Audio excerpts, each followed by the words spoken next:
Hi hello ನಮಸ್ಕಾರ. ರಿಷಿಕಾ ರೂಪಾಂತರ ಒಂದು ವಿಶೇಷವಾದ ಹರಟೆಗೆ ಸ್ವಾಗತ. ನಾನು ಮಾವಳಿ ಕಾರ್ತಿಕ್. ವೀಕ್ಷಕರೇ, ನಾವು ಮನುಷ್ಯರನ್ನು ಈ ಪ್ರಾಣಿ ಪಕ್ಷಿಗಳಿಗೆ ಹೋಲಿಸಬಾರ್ದು ಅಂತ ಯಾವಾಗಲೂ ಹೇಳ್ತಾ ಇರ್ತೀವಿ. ಆದರೆ ಇವತ್ತು ನಮಗೆ ಸಿಕ್ಕಿರೋವಂಥ ವಿಶೇಷ ಅತಿಥಿಯನ್ನು ನಾನು ಒಂದು ಪಕ್ಷಿಗೆ ಹೋಲಿಸ್ತೀನಿ. ಫೀನಿಕ್ಸ್ ಪಕ್ಷಿ ಕೇಳಿರ್ತೀರ ನೀವು. ಅದು ತನ್ನ ಮೇಲಿರುವಂಥ ಒಂದು ಧೂಳನ್ನು ಕೆಡುಕೊಂಡು ಆಕಾಶದ ಎತ್ತರಕ್ಕೆ ಹಾರ್ತಾ ಹೋಗುತ್ತೆ. ಇವರ ಜೀವನ ನೋಡಿದ್ರೆ ಈಗ ಒಂದು ಸೆಕೆಂಡ್ ಇನ್ನಿಂಗ್ಸ್ ಶುರುವಾಗಿದೆ ಅಂತ ಹೇಳ್ಬೋದು. ಅದೇ ಒಂದು ನೋವಿನ ಧೂಳನ್ನು ದಾಟಿಕೊಂಡು ಇವತ್ತು ರಿಷಿಕಾ ಸಿಂಗ್ ಅವರು ನಮ್ಮ ಜೊತೆ ಒಂದು ಸ್ಪೆಷಲ್ ಆದಂಥ ಮಾತುಕತೆಗೆ ಜಾಯ್ನ್ ಆಗಿದ್ದಾರೆ. ಅವ್ರನ್ನ ಪ್ರೀತಿಯಿಂದ ಕಾರ್ಯಕ್ರಮಕ್ಕೆ ವೆಲ್ಕಮ್ ಮಾಡ್ಕೊಂಡ್ಬಿಡ್ತೀನಿ. ರಿಷಿಕಾ, ಯಾವಾಗಲೂ ನಾನು ಕಾರ್ಯಕ್ರಮ ಶುರು ಮಾಡುವಾಗ ಗೆಸ್ಟ್ಗಳಿಗೆ ವೆಲ್ಕಮ್ ಟು ಶೋ ಅಂತ ಹೇಳ್ತೀನಿ. ಆದರೆ ಇವತ್ತು ನಿಮಗೆ ಹೇಳ್ತೀನಿ, welcome to the life. Oh my God, thank you. ನಮಸ್ತೆ ಕಾರ್ತಿಕ್ ಅವರೇ.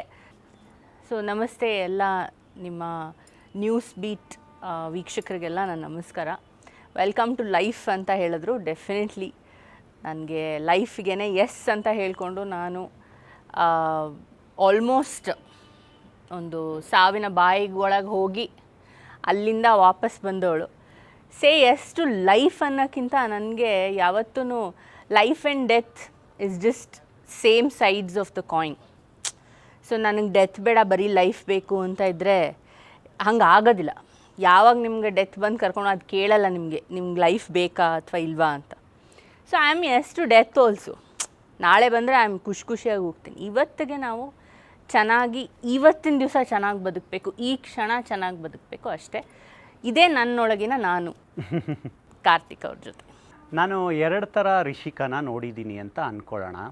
ಒಂದು 2011ರ ರಿಷಿಕಾ, ಇಂಡಸ್ಟ್ರಿಗೆ ಕಾಲಿಟ್ಟಾಗ ರಿಷಿಕಾ ಅವರ ಎಂಟ್ರಿ ಹೇಗಿತ್ತು ಅಂತ. ಈಗ ಒಂದಷ್ಟು ಜೀವನದ ಬದಲಾವಣೆಗಳನ್ನು ನೋಡ್ತಾ ಮಾಗಿರೋ ಅಂಥ ರಿಷಿಕಾ. ನೀವು ಹೇಗೆ ಅನಲೈಸ್ ಮಾಡ್ತೀರಾ ಈ ಎರಡೂ ರಿಷಿಕಾಗಳನ್ನು? 2011 ಅಂತ ತಗೊಂಡಾಗ ನಾನು ತುಂಬ ಯಂಗ್ ಆಗಿದ್ದೆ. I was very Young. So I was very Young at that time. 2011 ಅಂತ ತೊಗೊಂಡ್ರೆ ಐ ಥಿಂಕ್ ಐ ವಾಸ್ 26, 27 ಅಷ್ಟು ಇಲ್ವೇನೋ, 24, 23, 24 ಅಷ್ಟೇ. ಸೊ ಆ ಏಜಲ್ಲಿ ಏನು ಗೊತ್ತಾ, ಬಿಸಿ ರಕ್ತ ಎಲ್ಲರಿಗೂ ಹಾಗೇನೆ, ನನಗೆ ಮಾತ್ರ ಅಂತ ಅಲ್ಲ. ಎವ್ರಿ ಯೂತ್ಗೆ 20, 21, 22, 23, 24 ಈ ಏಜ್ ಗ್ರೂಪ್ ಏನಿದೆ 20 to 25, ಆ ಏಜ್ ಗ್ರೂಪಲ್ಲಿ ತುಂಬ ಬಿಸಿ ರಕ್ತ ಇರುತ್ತೆ. ಸೊ ಆ ಒಂದು ಬಿಸಿ ರಕ್ತ ನನ್ನಲ್ಲೂ ಇತ್ತು ಆ ಟೈಮಲ್ಲಿ. ಹಾಗೆಯೇ ಇನ್ನೊಂದೇನು ಮಾಗಿದೆ ಅಂತ ಏನೂ ಇಲ್ಲ. My principles are still the same. ಏನು ಗೊತ್ತಾ, ಲಾತೋಂಕೆ ಭೂತ್ ಬಾತೋ ಸೆ ನಹಿ ಮಾನ್ತೆ ಅಂತ ಒಂದು ಡೈಲಾಗ್ ಇದೆ, ಒಂದು ಸೇಯಿಂಗ್, ಮುಹಾವ್ರ. ಸೊ ಅದು ಹಾಗೇನೆ, ನೀವು ಒಳ್ಳೆ ಮಾತಲ್ಲಿ ಕೇಳಲಿಲ್ಲ ಅಂದರೆ ಇನ್ನು ಅದಕ್ಕೆ ಬೇರೆ ರೀತಿಯೇ ಹೇಳಬೇಕು. ಸೊ ಅದನ್ನು ನಾನು ಜೀವನದಲ್ಲಿ ಚೇಂಜ್ ಮಾಡ್ಕೊಂಡಿಲ್ಲ. ತುಂಬ ನಾನು ಒಳ್ಳೆಯವಳು ಆಯಿತಾ, ಬಟ್ ನಾನು ಹೇಳ್ದಂಗೆ ಕೇಳಿಸ್ಕೊಳ್ಳಿಲ್ಲ ಅಂತಂದರೆ ನಂದು ಇನ್ನೊಂದು ಸೈಡ್ ನೋಡ್ತಾರೆ ಜನ.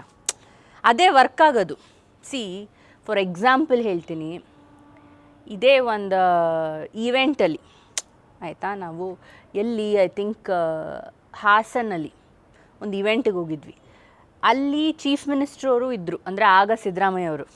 ಸೊ ನಮಗೆ ಅವರೇ ಇವೆಂಟ್ ಅಪ್ಪನ ಇದರಲ್ಲಿದ್ದರು, ಏನು ಚಲನಚಿತ್ರ ಅಕಾಡೆಮಿಗೆ ಚೇರ್ಮನ್ ಆಗಿದ್ದರು. ಸೊ ಅವ್ರದ್ದು ಇವೆಂಟ್ಸ್ ಪಾರ್ಟೆಲ್ಲ ನಾನು ನೋಡ್ಕೋತಾ ಇದ್ದೆ. So direct the event, take the artist there, perform, come back ಅಂತ. ಸೊ ಇನ್ನೇನು 15 ನಿಮಿಷದಲ್ಲಿ ಇವೆಂಟ್ ಶುರು ಆಗುತ್ತೆ. ಯಾರೂ ರೆಡಿ ಇಲ್ಲ. ಡಾನ್ಸರ್ಸು ಎಲ್ಲರೂ ಮೇಕಪ್ ಇನ್ನೂ ಮಾಡ್ಕೋತಾ ಇದ್ದಾರೆ, ಅರ್ಧ ಅವ್ರ ಬಟ್ಟೆನೇ ಹಾಕ್ಕೊಂಡಿಲ್ಲ. ಸೊ ನಾನು ಎಷ್ಟು ಒಳ್ಳೆ ಮಾತಾಡಾಗುತ್ತೋ ಅಷ್ಟು ಕಾಮಾಗಿ ಆಯಿತಾ ಎಲ್ಲ ರೆಡಿಯಾಗಿ ಇನ್ನು 15 ನಿಮಿಷ ಸ್ಟೇಜು ಅದು ಇದು ಅಂತ ಓಡಾಡ್ತಾನೆ ಇದ್ದೀನಿ. ಎಲ್ಲರೂ ಹಂಗೆ ಹಾಕೋತಾ ಇದ್ದಾರೆ ಅಷ್ಟೇ ಕಿವಿಗೆ. ಅದು ನಮ್ಮಪ್ಪ ಒಂದು ಫೋನ್ ಮಾಡಿದ್ರು ನನಗೆ, ಎಲ್ಲರೂ ರೆಡಿನಾ? ಇಲ್ಲ, ಸ್ವಲ್ಪ ಇನ್ನೂ ರೆಡಿ ಇಲ್ಲ ಅಂತಂದೆ. ಬಂದರು ಅವ್ರ ಒಳಗೆ ಆಯಿತಾ, ಒಂದು ಕೂಗು ಹಾಕಿದ್ರು, ಅಂದರೆ ಎಲ್ಲ ಒಂದ್ಸಲಿ ನಡುಕ್ತು ಅಲ್ಲಿ. ಹಂಗೆ 2 ಮಿನಿಟ್ಸಲ್ಲಿ ಎಲ್ಲ ಆನ್ ಸ್ಟೇಜ್ ಇದ್ದಾರೆ. ಸೊ ಕೆಲವು ವಿಷಯಗಳನ್ನ ನಾವು ಒಳ್ಳೆ ಮಾತಲ್ಲಿ ಹೇಳೋಕ್ಕಾಗೋದಿಲ್ಲ, ಅದೇ ಕೆಲವು ವಿಷಯದಲ್ಲಿ ಗಟ್ಟಿ ಮಾತಲ್ಲೂ ಹೇಳೋಕ್ಕೆ. ಸೊ ಯಾವಾಗ ಹೆಂಗಿರಬೇಕು ಹಾಗೆ ಇರಬೇಕು. ಸೊ ನಾನು ಮಾಗಿದ್ದೀನಿ ಅಂತ ಅಲ್ಲ, ಯಾವಾಗ ಯಾವ ಟ್ರೀಟ್ಮೆಂಟ್ ಕೊಡ್ಬೇಕು ಅದಕ್ಕೆ ನಾನು ರೆಡಿ ಇದ್ದೀನಿ. ರಿಷಿಕಾ ಅವರ ಕ್ಲೋಸ್ ಸರ್ಕಲ್ನ ನಾವು ಅಬ್ಸರ್ವ್ ಮಾಡಿದ್ರೆ ಮಾತನಾಡುವಾಗ ಒಂದಷ್ಟು ವಿಚಾರಗಳನ್ನ ಹಂಚ್ಕೊಳ್ತಾರೆ. ರಿಷಿಕಾ ಅವ್ರಿಗೆ ತಟ್ಟಂತ ಕೋಪ ಬಂದ್ಬಿಡುತ್ತೆ, ಯಾರ ಮೇಲೋ ಎಗರಾಡ್ಬಿಡ್ತಾರೆ ಅಂತ. ಆದರೆ ಅವರನ್ನು ಪರಿಪೂರ್ಣವಾಗಿ ಅರ್ಥ ಮಾಡಿಕೊಂಡ್ರೆ ಅವರು ನಿಜವಾಗ್ಲೂ ಅಪರಂಜಿ ಅಂತ. ಇದಕ್ಕೇನು ಹೇಳ್ತೀರಾ? ಇಲ್ಲ, ನನಗೆ ಕೋಪ ಅಷ್ಟು ಈಸಿಯಾಗಿ ಬರಲ್ಲ. Actually you can try me. ನನಗೆ ತುಂಬ ಪೇಷನ್ಸ್ ಇದೆ, ಐ ಆಮ್ ವೆರಿ ಸ್ವೀಟ್, ತುಂಬ ಚೆನ್ನಾಗಿ ಹೇಳ್ತೀನಿ. ಬಟ್ ಬಂತು ಅಂದರೆ ಅಷ್ಟೇ, ಆ ಮುಂದ್ಗಡೆ ಇರೋರ ಕತೆ ಮುಗೀತು. ಯಾಕಂದರೆ ನನ್ನನ್ನು ಆ ಪಾಯಿಂಟಿಗೆ ಕರ್ಕೊಂಡು ಹೋಗಿರ್ತಾರೆ ಅವರು. ಸುಮ್ಮನೆ ಕೋಪ, ನಾನು ಏನು ಗೊತ್ತಾ, ಸುಮ್ಮನೆ ಕೋಪಿಸ್ಕೋತಾ ಇದ್ದರೆ ಕೋಪಕ್ಕೆ ಮರ್ಯಾದೆ ಇರಲ್ಲ. Really someone should have tested you to that point. ಆ ಪಾಯಿಂಟ್ ತನಕ ನಿಮ್ಮನ್ನು ಕರ್ಕೊಂಡು ಹೋಗಿರ್ಬೇಕು, ಅವಾಗಲೇ ಕೋಪ ಬರೋದು. ಸೊ ನನಗೂ ಹಾಗೇನೆ, ಐ ಆಮ್ ವೆರಿ ಪೇಷಂಟ್, ತುಂಬ ಪೇಷನ್ಸ್ ಇದೆ.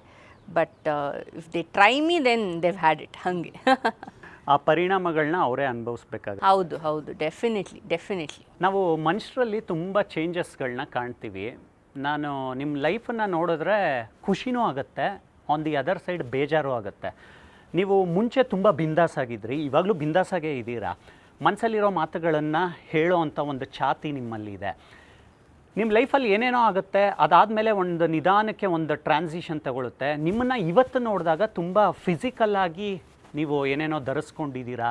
ಇದನ್ನೆಲ್ಲ ನೋಡುವಾಗ ಚೇಂಜಸ್ಗಳು ಮನುಷ್ಯನ ಹೇಗೆ ಡಿಸೈನ್ ಮಾಡುತ್ತೆ ಅಂತ ಅನಿಸುತ್ತೆ ನಿಮಗೆ? ಯಾವ ಥರನೂ ಚೇಂಜಸ್ ಆಗಿಲ್ಲ. ನನ್ನ ಒಂದು ಏನು ವಿಚಾರಗಳಿದೆ ಅದು ನಾನೇನಾದ್ರು ಹೊಸದಾಗಿ ಓದಿ ಕಲ್ತ್ಕೊಂಡ್ರೆ ಅದು ನನ್ನೊಳಗೆ ಚೇಂಜಸ್ ಆಗ್ತಾನೆ ಬರುತ್ತೆ. ಅದನ್ನು ಮತ್ತು ನಾನು ಹಿಂಗಾಯ್ತಲ್ಲ ಒಂದು ಘಟನೆ ನನ್ನ ಲೈಫಲ್ಲಿ, ಅದಕ್ಕೆ ನಾನು ಚೇಂಜ್ ಆಗಿಬಿಡ್ತೀನಿ, ಆ ಥರ ಎಲ್ಲ ಇಲ್ಲವೇ ಇಲ್ಲ. ನಾನು what I am, you will get only that. ನಾನು ಹೇಗಿದ್ದೀನಿ ಅಲ್ವಾ, ನೀವು ಈಗಲ್ಲ ಒಂದು 10 ವರ್ಷ ಆದಮೇಲೂ ನೀವು ನನ್ನ ಸಿಕ್ಕಿದ್ರೂ ಹಾಗೆ you will see me just like that. ಅದಕ್ಕೆ ನಾವು ನಮ್ಮ ಸಾಂಗಲ್ಲೂ ಅದು ಒಂದು ಲೈನ್ ನಾನು ಬರೆದಿರೋದು, ಅಂದರೆ 80 ವರ್ಷ ಆದ್ರೂ ನಾನು ಇದೇ ಒಂದು ರಭಸದಲ್ಲೇ ಇರ್ತೀನಿ ಅನ್ನೋ ಥರ ಒಂದು ಲೈನ್ಸ್ ಬರೆದಿದ್ದೀವಿ ಅದರೊಳಗೆ. ನೀವು ನಡೆಯೋದಕ್ಕೆ ಈಗ ಸ್ಟಿಕ್ ಯೂಸ್ ಮಾಡ್ತಿದ್ದೀರಾ, ಅದು ನಡೆಯೋ ಅಂಥ ಚಲನೆಗೆ ಆಧಾರ ಅಂತ ಹೇಳೋಣ. ನಿಮ್ಮ ಜೀವನದ ಎಲ್ಲ ಕೆಲಸಗಳಿಗೆ ಆಧಾರದ ಪಾಯಿಂಟ್ ಏನು? ಆಧಾರದ ಪಾಯಿಂಟ್ ಐ ಥಿಂಕ್ ನಮ್ಮ ಫ್ಯಾಮಿಲಿ. ಬಿಕಾಸ್ ನಾನು ಹುಟ್ಟಿರೋದೇ ಒಂದು ಫಿಲ್ಮ್ ಫ್ಯಾಮಿಲಿಲಿ. ಸೊ ಅದು ನನಗೆ ಒಂದು ಫೌಂಡೇಶನ್ ಆಗುತ್ತೆ, ಮೇನ್ ಥಿಂಗ್.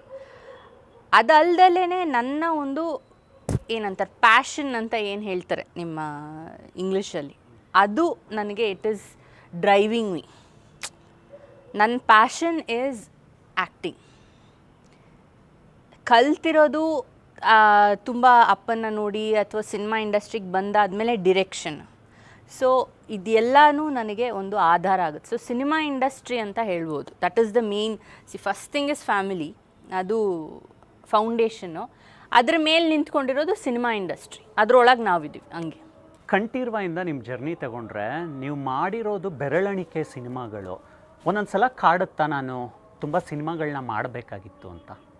ತುಂಬ ಸಿನಿಮಾಗಳು ಮಾಡೋಕ್ಕೆ ನಾನು ಬಂದು ಒಂದು ಸಿನಿಮಾ ಇಂಡಸ್ಟ್ರಿಗೆ ಐ ಥಿಂಕ್ 13 ಇಯರ್ಸ್ ಆಗಿದೆ. ನಾನು 9 ಸಿನಿಮಾ ಮಾಡಿದ್ದೀನಿ. ಸೊ ವರ್ಷಕ್ಕೆ ಒಂದು ಸಿನಿಮಾ ಅಂದ್ರೂ ಆಯ್ತಲ್ಲ 9 ಪ್ಲಸ್ ಒಂದು 5 ವರ್ಷದ ಹಿಂದ್ಗಡೆಯಿಂದ ನಾನು ಈಗ ರಿಕವರಿಲಿರೋದ್ರಿಂದ ನಾನೇನು ಮಾಡಲಿಲ್ಲ. ಇಲ್ಲ ಅಂದರೆ ನನಗೆ ತಕ್ಕಂಗೆ ಕೆಲಸ ಪರ್ಫೆಕ್ಟಾಗಿ ಸಿಗ್ತಾ ಬಂದಿದೆ. ನನಗೆ ಎಲ್ಲೂ ನಾ ಮನೇಲಿ ಕೂತೇ ಇಲ್ಲ ಇಂಡಸ್ಟ್ರೀಲಿ ಇದ್ದಾಗಿಂದಾನೆ. ಫಸ್ಟು ಕಂಠೀರವ ಆಯಿತು, ಆಮೇಲೆ ಕಳ್ಳಮಳ್ಳ ಸುಳ್ಳಾಯಿತು, ಆಮೇಲೆ ರಗಳೆ ವಿತ್ ರಿಷಿಕಾಲ್ ನಾನು 2 ವರ್ಷ ಬ್ಯುಸಿ ಇದ್ದೆ. ಒಂದು ಟಿ ವಿ ಶೋ, ಅಂದರೆ ನಾವು ಇಲ್ಲಿವರೆಗೂ ಯಾರೂ ಆ ಥರ ಮಾಡೇ ಇಲ್ಲ. ಒಂದು ಅವ್ರದ್ದೇ ಹೆಸರಿಟ್ಕೊಂಡು ಇಲ್ಲಿವರೆಗೂ ಒಂದು ಶೋ ಬಂದೇ ಇಲ್ಲ. ಅದು ನನಗೆ ಮಾತ್ರ ಐ ಥಿಂಕ್ ಜಿ ಕನ್ನಡದವ್ರು ಮಾಡಿಕೊಟ್ರು, ರಗಳೆ ವಿತ್ ರಿಷಿಕಾ ಅಂತ. ಇವತ್ತವರೆಗೂ ಅದು ನಾವು ಮಾಡಿದ್ದಂತಹ ಒಂದು 20 ಎಪಿಸೋಡ್ಸು ಆಲ್ ಹೂನೇ ಬಂದಿದ್ದು. ನಾವು ಯಾರು ಇವ್ರನ್ನ ಫಿಲ್ ಇನ್ ದ ಬ್ಲ್ಯಾಂಕ್ಸ್ನ ಯೂಸ್ ಮಾಡಲೇ ಇಲ್ಲ. ಅದಾದಮೇಲೆ ನಾನು ಟಿ ವಿಗೆ ಯಾವಾಗ ಬಂದೆ ಅಲ್ವಾ, people wanted me in the small screen. So ಆ ಟೈಮಲ್ಲಿ ಬಿಗ್ ಬಾಸ್ ಆಯಿತು. ಅದರ ನಂತರ ನಾನು ಒಂದು ಸಿನಿಮಾ ಮಾಡಿದೆ, ಇಟ್ ಇಸ್ ಕಾಲ್ಡ್ ತುಂತುರು ಅಂತ. It is completely a heroine oriented cinema ಅದು. ಸೊ ತುಂತುರು ಅನ್ನೋದೊಂದು heroine oriented cinema. Ramesh Aravind ಅವರು ಹಿ ಪ್ಲೇಸ್ ಮೈ ಬ್ರದರ್, ಮತ್ತು ಅನುಪ್ರಭಾಕರ್ ಅವರು she plays his wife. So ಒಂದು ಹುಡುಗನ ಜೊತೆ ಲವ್ ಇರುತ್ತೆ. ಆ ಹುಡುಗಂದು ಅಣ್ಣಂದ್ರೆಲ್ಲ they are all jail escapes. ಇವಳನ್ನ ಕರ್ಕೊಂಡು, ಅಂದರೆ ಒಂದು ಕಡೆ ಅವ್ರ ಜೊತೆ ಸಿಕ್ಕಾಕೊಂಡ್ಬಿಡ್ತಾರೆ, ಇವ್ರನ್ನ ಹೋಸ್ಟೇಜ್ ಆಗಿ ಇಟ್ಕೊಂಡು. ಸೊ ಅವಳನ್ನ ಒಂದು ಏನಂತಾರೆ ಅವಳದೊಂದು ರೇಪ್ ಆಗುತ್ತೆ ಆ ಪಾಯಿಂಟಲ್ಲಿ, ಅದನ್ನು ಅವಳು ಹೇಗೆ ಓವರ್ಕಮ್ ಮಾಡ್ತಾಳೆ ಅದರದ್ದೆಲ್ಲ ಬಗ್ಗೆ ಕಥೆ ಅದು. So it is a heroine oriented ಅದು ಸಬ್ಜೆಕ್ಟು. ಇನ್ಫ್ಯಾಕ್ಟ್ ಅದು ಇವತ್ತವರೆಗೂ ಟಿ ವಿಲಿ ಬಂದರೆ ನಮ್ಮ ಪಬ್ಲಿಕ್ ಮೂವೀಸಲ್ಲಿ ಬರುತ್ತೆ ಅನಿಸುತ್ತೆ. At least 5 calls I get for that. So it is a very well made cinema. ಆಮೇಲೆ ನಮ್ಮ ಇಂಡಸ್ಟ್ರಿಲಿರೋದು 4-5 ಕೈನಲ್ಲಿ ಕೌಂಟ್ ಮಾಡಿದ್ರೆ ಅಷ್ಟೇ ಜನ ಹೀರೋ. ಅವರೆಲ್ಲರ ಜೊತೆನೂ ನಾನು ಮಾಡ್ತಾನೆ ಇರಬೇಕು ಅಂದರೆ ಅದು ಕಷ್ಟ ಆಗುತ್ತೆ, because they are already into some other project. So we don't have options here. ಅದು ಇಂಡಸ್ಟ್ರಿ ಪ್ರಾಬ್ಲಮ್, ನನ್ನ ಪ್ರಾಬ್ಲಮ್ ಅಲ್ಲ. ಆಮೇಲೆ ಇನ್ನೊಂದು ವಿಚಾರ ಏನಂತಂದರೆ, I did a song for Sudeep sir after Bigg Boss. So he said ನೀವು ಮಾಡಲೇಬೇಕು ಈ ಸಾಂಗು ಅಂತ. ಐ ಸೆಡ್ ಓಕೆ ಫೈನ್, ಮಾಡ್ತೀನಿ ಅಂತ. ಸೊ ಆ ಥರ ನಾನು ಫುಲ್ ಫ್ಲೆಡ್ಜಡ್ ಸಿನಿಮಾಗಳು ಸ್ವಲ್ಪ ಕಡಿಮೆ ಆದ್ರೂ ನಾನು ಎಲ್ಲೋ ಒಂದು ಕಡೆ ಕಾಣಿಸ್ಕೋತಾನೆ ಇದ್ದೆ. And I did not want to do mediocre work. ನೀವು ಯಾವುದೋ ಒಂದು ಸಿನಿಮಾದಲ್ಲಿ ಒಂದು ಕ್ಯಾರೆಕ್ಟರ್ ಸರಿ ಬಂದಿಲ್ಲ ಅಂದರೆ ಅಲ್ಲಿಗೆ ಮುಗೀತು ನಿಮ್ಮ ಕರಿಯರು. ಇಲ್ಲಿವರೆಗೂ ನೀವು ಯಾಕೆ ನನ್ನ ರಿಷಿಕಾ ಸಿಂಗ್ ಅಂತ ನೋಡ್ತಾ ಇದ್ದೀನಿ ಅಂದರೆ because I have not taken wrong work. So ಹಾಗೆ ಅದಾದಮೇಲೆ ಐ ಡಿಡ್ ಕಿರೀಟ ಅಂತ ಒಂದು ಫಿಲ್ಮು. ಅಂದರೆ ಇಟ್ ಈಸ್ ಇವತ್ತಿಗೆ ಅದು ತುಂಬ ಆ ಸಿನಿಮಾದಲ್ಲಿರೋ ಒಂದು ಡೈಲಾಗು ತುಂಬ ಮ್ಯಾಚ್ ಆಗುತ್ತೆ. ತಲೆಗಳು ಬದಲಾಗ್ತವೆ ಆದರೆ ಕಿರೀಟ ಅಲ್ಲ ಅಂತ. ಸೊ ಆ ಸಿನಿಮಾ ಅದು ಟ್ಯಾಗ್ ಲೈನ್ ಅದು. ಸೊ ಇವತ್ತಿಗೆ ಅದು ಕರೆಕ್ಟಾಗಿ ಮ್ಯಾಚ್ ಆಗುತ್ತೆ ಕೂಡ. ಸೊ ಆ ಸಿನಿಮಾ ಒಂದು ಇನ್ಸ್ಪೈರ್ಡ್ ಬೈ ನಮ್ಮ ಉಪೇಂದ್ರ ಅವರು. 3 ಹುಡುಗಿರು ಬರ್ತಾರೆ ಅವನ ಲೈಫಲ್ಲಿ. ರಿಷಿಕಾ, ನಾನು ವಯಸ್ಸಲ್ಲಿ ನಿಮಗಿಂತ ಚಿಕ್ಕವನು, ನೀವು ನನ್ನ ಓಕೆ ಮಗ ಅಂತ ಹೇಳ್ಬೋದು. ಎಷ್ಟು ಜನ ಓಕೆ ಮಗ ಅಂತ ಹೇಳಿ ಈಗ ನಿಮ್ಮ ಒಂದು ಆ ಮೆಸೇಜನಲ್ಲಿ ಬುಟ್ಟಿಗೆ ಹಾಕ್ಕೊಂಡಿದ್ದೀರಾ. ಮೆಸೇಜ್ ತುಂಬ ಚೆನ್ನಾಗಿದೆ. Thank you. ಡೆಫಿನೆಟ್ಲಿ. ನನಗಿಂತ ಚಿಕ್ಕವ್ರು ಮಾತ್ರ ಅಲ್ಲ ಓಕೆ ಮಗ, ನಾನು ದೊಡ್ಡವ್ರಿಗೂ ಓಕೆ ಮಗ ಅಂತೀನಿ. Age is just a number, ಆಯಿತಾ? ಸೊ ನೀವು ಹೇಗೆ ಅನ್ಕೋತೀರಾ, ಕೆಲವರು ವಯಸ್ಸಲ್ಲಿ ಚಿಕ್ಕದಿರ್ತಾರೆ ಆದರೆ ತಲೆಯಲ್ಲಿ ತುಂಬ ದೊಡ್ಡದಿರ್ತಾರೆ. ಕೆಲವರು ವಯಸ್ಸಲ್ಲಿ ದೊಡ್ಡದಿರ್ತಾರೆ ಆದರೆ ತಲೆಯಲ್ಲಿ ತುಂಬ ಚಿಕ್ಕದಿರ್ತಾರೆ. ಹಿಂಗಾಗುತ್ತೆ. ಸೊ ಅದಕ್ಕೋಸ್ಕರನೇ ನಾವು ಓಕೆ ಮಗ ಅಂತ ಏನು ಮಾಡಿದ್ದೀವಿ, it's a very colloquial thing.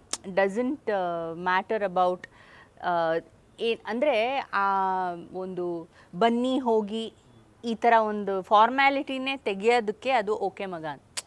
Okay sir ಬನ್ನಿ ಸರ್ ಅನ್ನೋಕ್ಕಿಂತ ಓಕೆ ಮಗ ಬರ್ತೀನಿ ಅಂದಿದ ತಕ್ಷಣ ನಿಮ್ಮ ತಲೆಗೆ ಹೋಗುತ್ತದು, ಕೂತ್ಕೊಳ್ಳುತ್ತೆ. And it is a very colloquial Bangalore language ಅಲ್ವಾ. ಸರಿ ಕಣೋ, ಬರ್ತೀನಿ ಕಣೋ, ಹಿಂಗೆ ಕಣೋ, ಹಂಗೆ ಕಣೋ, ಓಕೆ ಒಂದು ಲೆವೆಲ್ಗೆ ಅರ್ಥ ಆಗುತ್ತೆ. ಬಟ್ ಓಕೆ ಮಗ ಅಂದಿದ ತಕ್ಷಣ ಇವ್ನು ಕೊಟ್ಟ, ಡೆಫಿನೆಟ್ ಇದು ಕನ್ಫರ್ಮು ಅನ್ನೋ ಥರ. So it's hour language. ಅಂದರೆ ಸುಮ್ಮನೆ ಮಾಸ್ ಸಿನಿಮಾ ಅಂತ ಹೇಳಿದೆ ನಾನು. ಇಲ್ಲ, ಸಿನಿಮಾ ಆ್ಯಕ್ಚುಲಿ ಏನು ಗೊತ್ತಾ, ಅದು ಸಿನಿಮಾ ಆಗಬೇಕಿತ್ತು. ಬಟ್ ದೆನ್ ಅದಕ್ಕೆ ಆ ಸಿನಿಮಾಕ್ಕೀಗ ಬೇರೆ ಟೈಟ್ಲ್ ಇಟ್ಟಿದ್ದೀವಿ, ಇದನ್ನು ಒಂದು ಸಾಂಗ್ ಆಗಿ ಮಾಡಿದ್ದೀವಿ. ಸೇ ಎಷ್ಟು ಲೈಫ್ ನೋಟ್ ಟು ಡ್ರಗ್ಸ್ ಅಂತ ಇದ್ದೀರಾ. 110 ತುಂಬ ಡೀಪ್ ಆಗಿದೆ ಅನ್ನಿಸ್ತು ಆ ಸಂದೇಶ.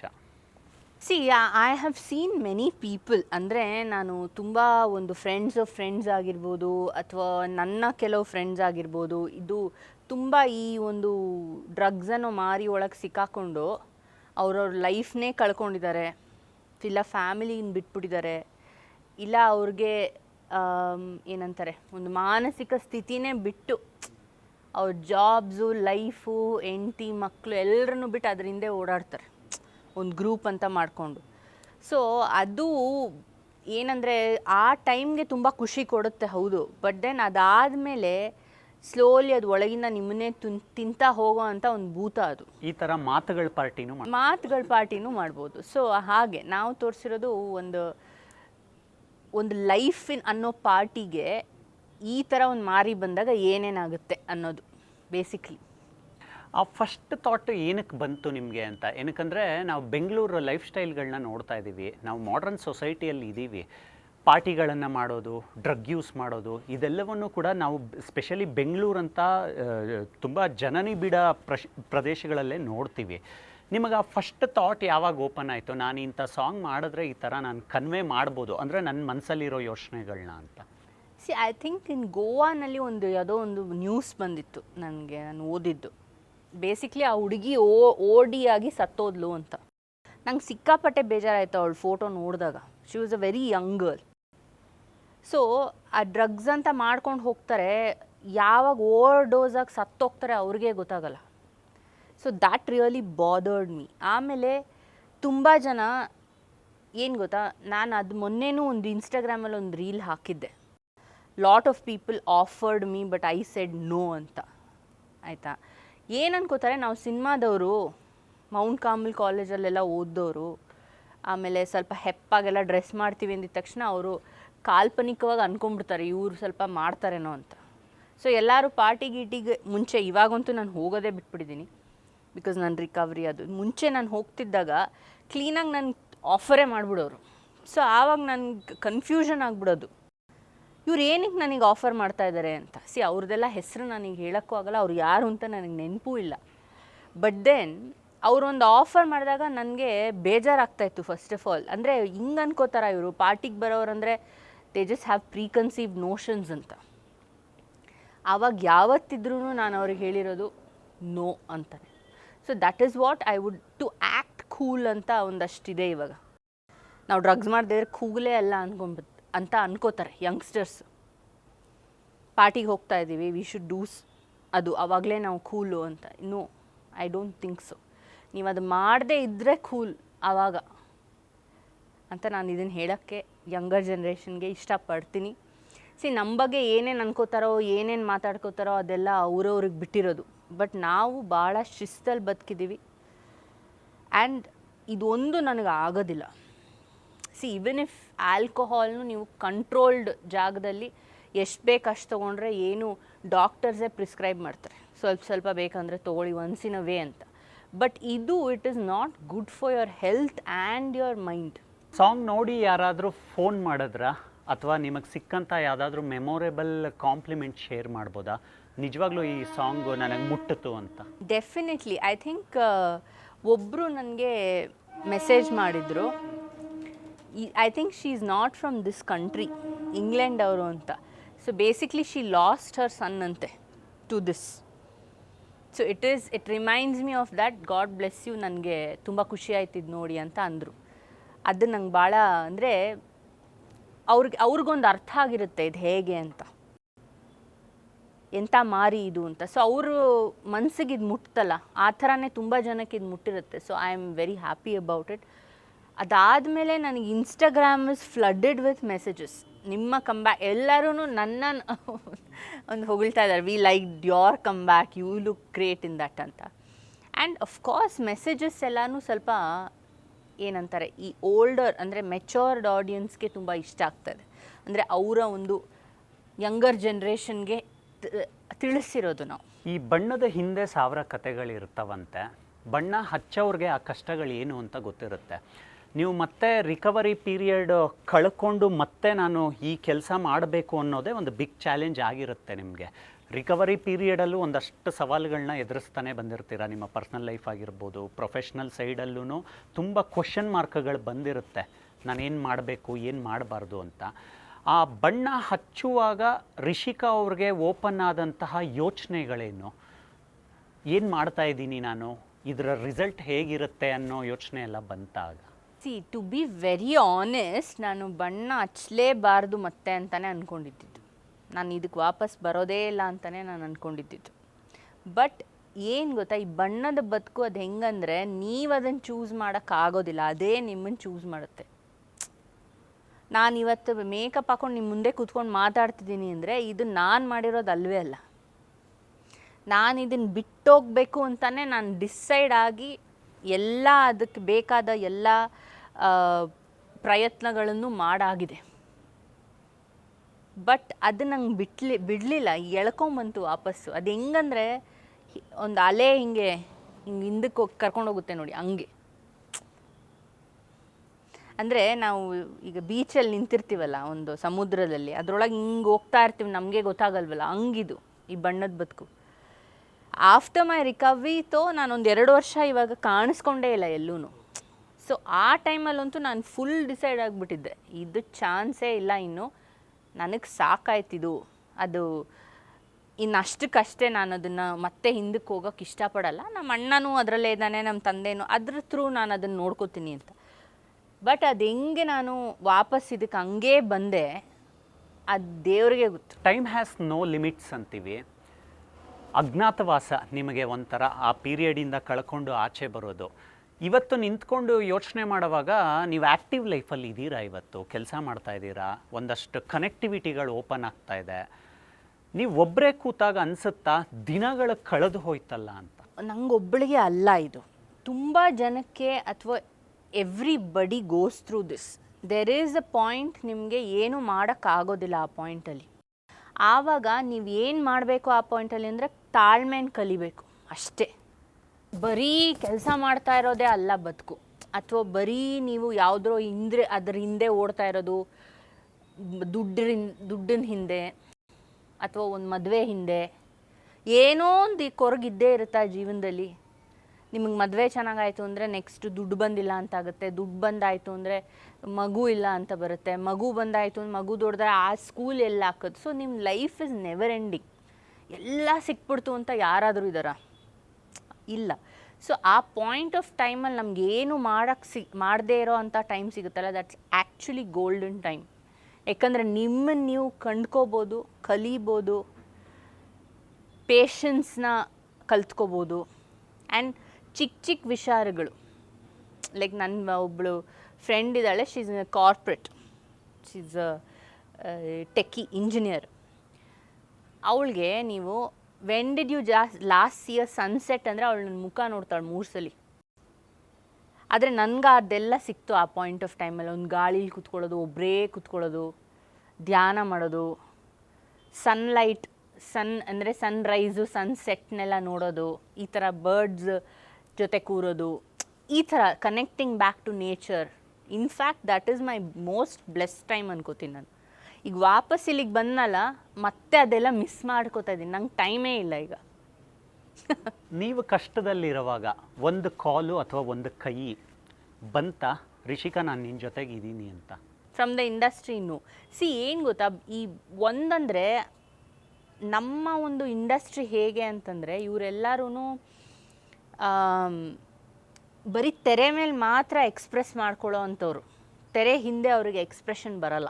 ಅದೇ ಆ್ಯಕ್ಟ್ರಿಗಿರೋ ದೊಡ್ಡ ಪ್ರಾಬ್ಲಮ್.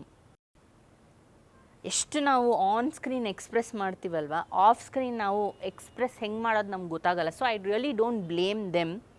ಈಗ ನಾವು ಅಷ್ಟೇ, ಯಾರಿಗೋ ಏನೋ ಆಯಿತು ಅಂದರೆ ಎತ್ಕೊಂಡು ಅವ್ರಿಗೆ ಫೋನ್ ಮಾಡೋಕ್ಕೆ ಹೋಗಲ್ಲ. ಬಿಕಾಸ್ ಅದೇನು ಗೊತ್ತಾ, ಏನೋ ಹಿಂಗೆ ಜಲೇಪೆ ನಮಕ್ ಚಿಡಕ್ನ ಅಂತೀವಿ ನಾವು, ಕಿತ್ತಿರೋದ್ರ ಮೇಲೆ ಮತ್ತೆ ಖಾರದ ಪುಡಿ ಹಚ್ದಂಗಾಗುತ್ತೆ. ಏನಾಯ್ತು ಅಂತ ಫೋನ್ ಮಾಡಿದ್ರೆ.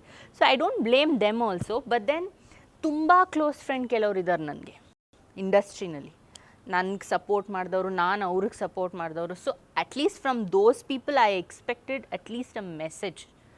ಅದು ನನಗೆ ಕೆಲವರಿಂದ ಬಂದಿಲ್ಲ. ಮೇ ಬಿ ಅಫ್ಕೋರ್ಸ್ ಒಳಗಿಂದ ಅವರು ಅಂದ್ಕೊಂಡಿರ್ಬೋದು, ನನಗೋಸ್ಕರ ಪ್ರೇ ಮಾಡಿರ್ಬೋದು, ಏನೇನೋ ಮಾಡಿರ್ಬೋದು. But then they did not directly contact me. And one more thing is, ನಾನು ಆ ಪಾಯಿಂಟ್ ಆಫ್ ಟೈಮಲ್ಲಿ ಅವೈಲೇಬಲ್ ಆಗಲಿಲ್ಲ ಯಾರಿಗೂ. Maybe that also did rounds a little. ನೀವು ಏಕಾಂತ ಬಯಸಿದ್ದುಂಟ ಸಮ್ ಪಾಯಿಂಟ್ಸಲ್ಲಿ? 100%. ಯಾಕಂದರೆ ನನಗೆ ಐ ಥಿಂಕ್ ಒಂದಿಬ್ಬರು ನಮ್ಮ ಅಣ್ಣನ ಥ್ರೂ ಕಾಂಟ್ಯಾಕ್ಟ್ ಮಾಡೋಕ್ಕೆ ಟ್ರೈ ಮಾಡಿದ್ರು, ದೊಡ್ಡವರೇ from the industry. I don't want to name them. ಅವ್ರಿಗೆ ನಾನು ಹೇಳಿಸ್ದೆ ಅವನ ಕೈಲಿ, ನನಗೆ ಇವಾಗ ಇಂಟ್ರೆಸ್ಟ್ ಇಲ್ಲ ಯಾರ ಹತ್ರನೂ ಮಾತಾಡೋಕ್ಕೆ ಅಂತ. ಅವ್ರಿಗೆ ಮಾತ್ರ ಅಲ್ಲ, ನನ್ನ ಓನ್ ಪರ್ಸ್ನಲ್ ಫ್ರೆಂಡ್ಸ್ಗೂ ನಾನು ಅದನ್ನೇ ಹೇಳಿರೋದು. ಇನ್ಫ್ಯಾಕ್ಟ್ ಪಾಪ ಅವರೆಲ್ಲ ನನಗೆ ಒಂದು ಗಿಫ್ಟ್ಸ್ ಕಳಿಸೋದು, ಬ್ರೌನೀಸ್ ಅಂತೆ, ಇನ್ನೇನೋ ಕಾರ್ಡ್ಸು, ಅವೆಲ್ಲ ದಿನ ಬರೋದು. ಈ ಥರ ನಾವು ನಿನ್ನನ್ನು ನೆನೆಸ್ಕೋತಾ ಇದ್ದೀವಿ, ಕಾಂಟ್ಯಾಕ್ಟ್ ಮಾಡ್ತಾ ಇದ್ದೀವಿ ಅನ್ನೋ ಥರ. That and all like really I liked it. But direct ಕಾಂಟ್ಯಾಕ್ಟ್ಗೆ ನಾನೇ ಅವೈಲೇಬಲ್ ಆಗಲಿ. ನನ್ನ ಫೋನ್ ಆಫ್ ಇತ್ತು ಐ ಥಿಂಕ್ ಆಲ್ಮೋಸ್ಟ್ 6 months. ನಾನು ಬರೀ ವೈಫೈಗೆ ಹಾಕ್ಬಿಟ್ಟು ಫ್ಲೈಟ್ ಮೋಡ್ ಹಾಕ್ಬಿಡ್ತಿದ್ದೆ.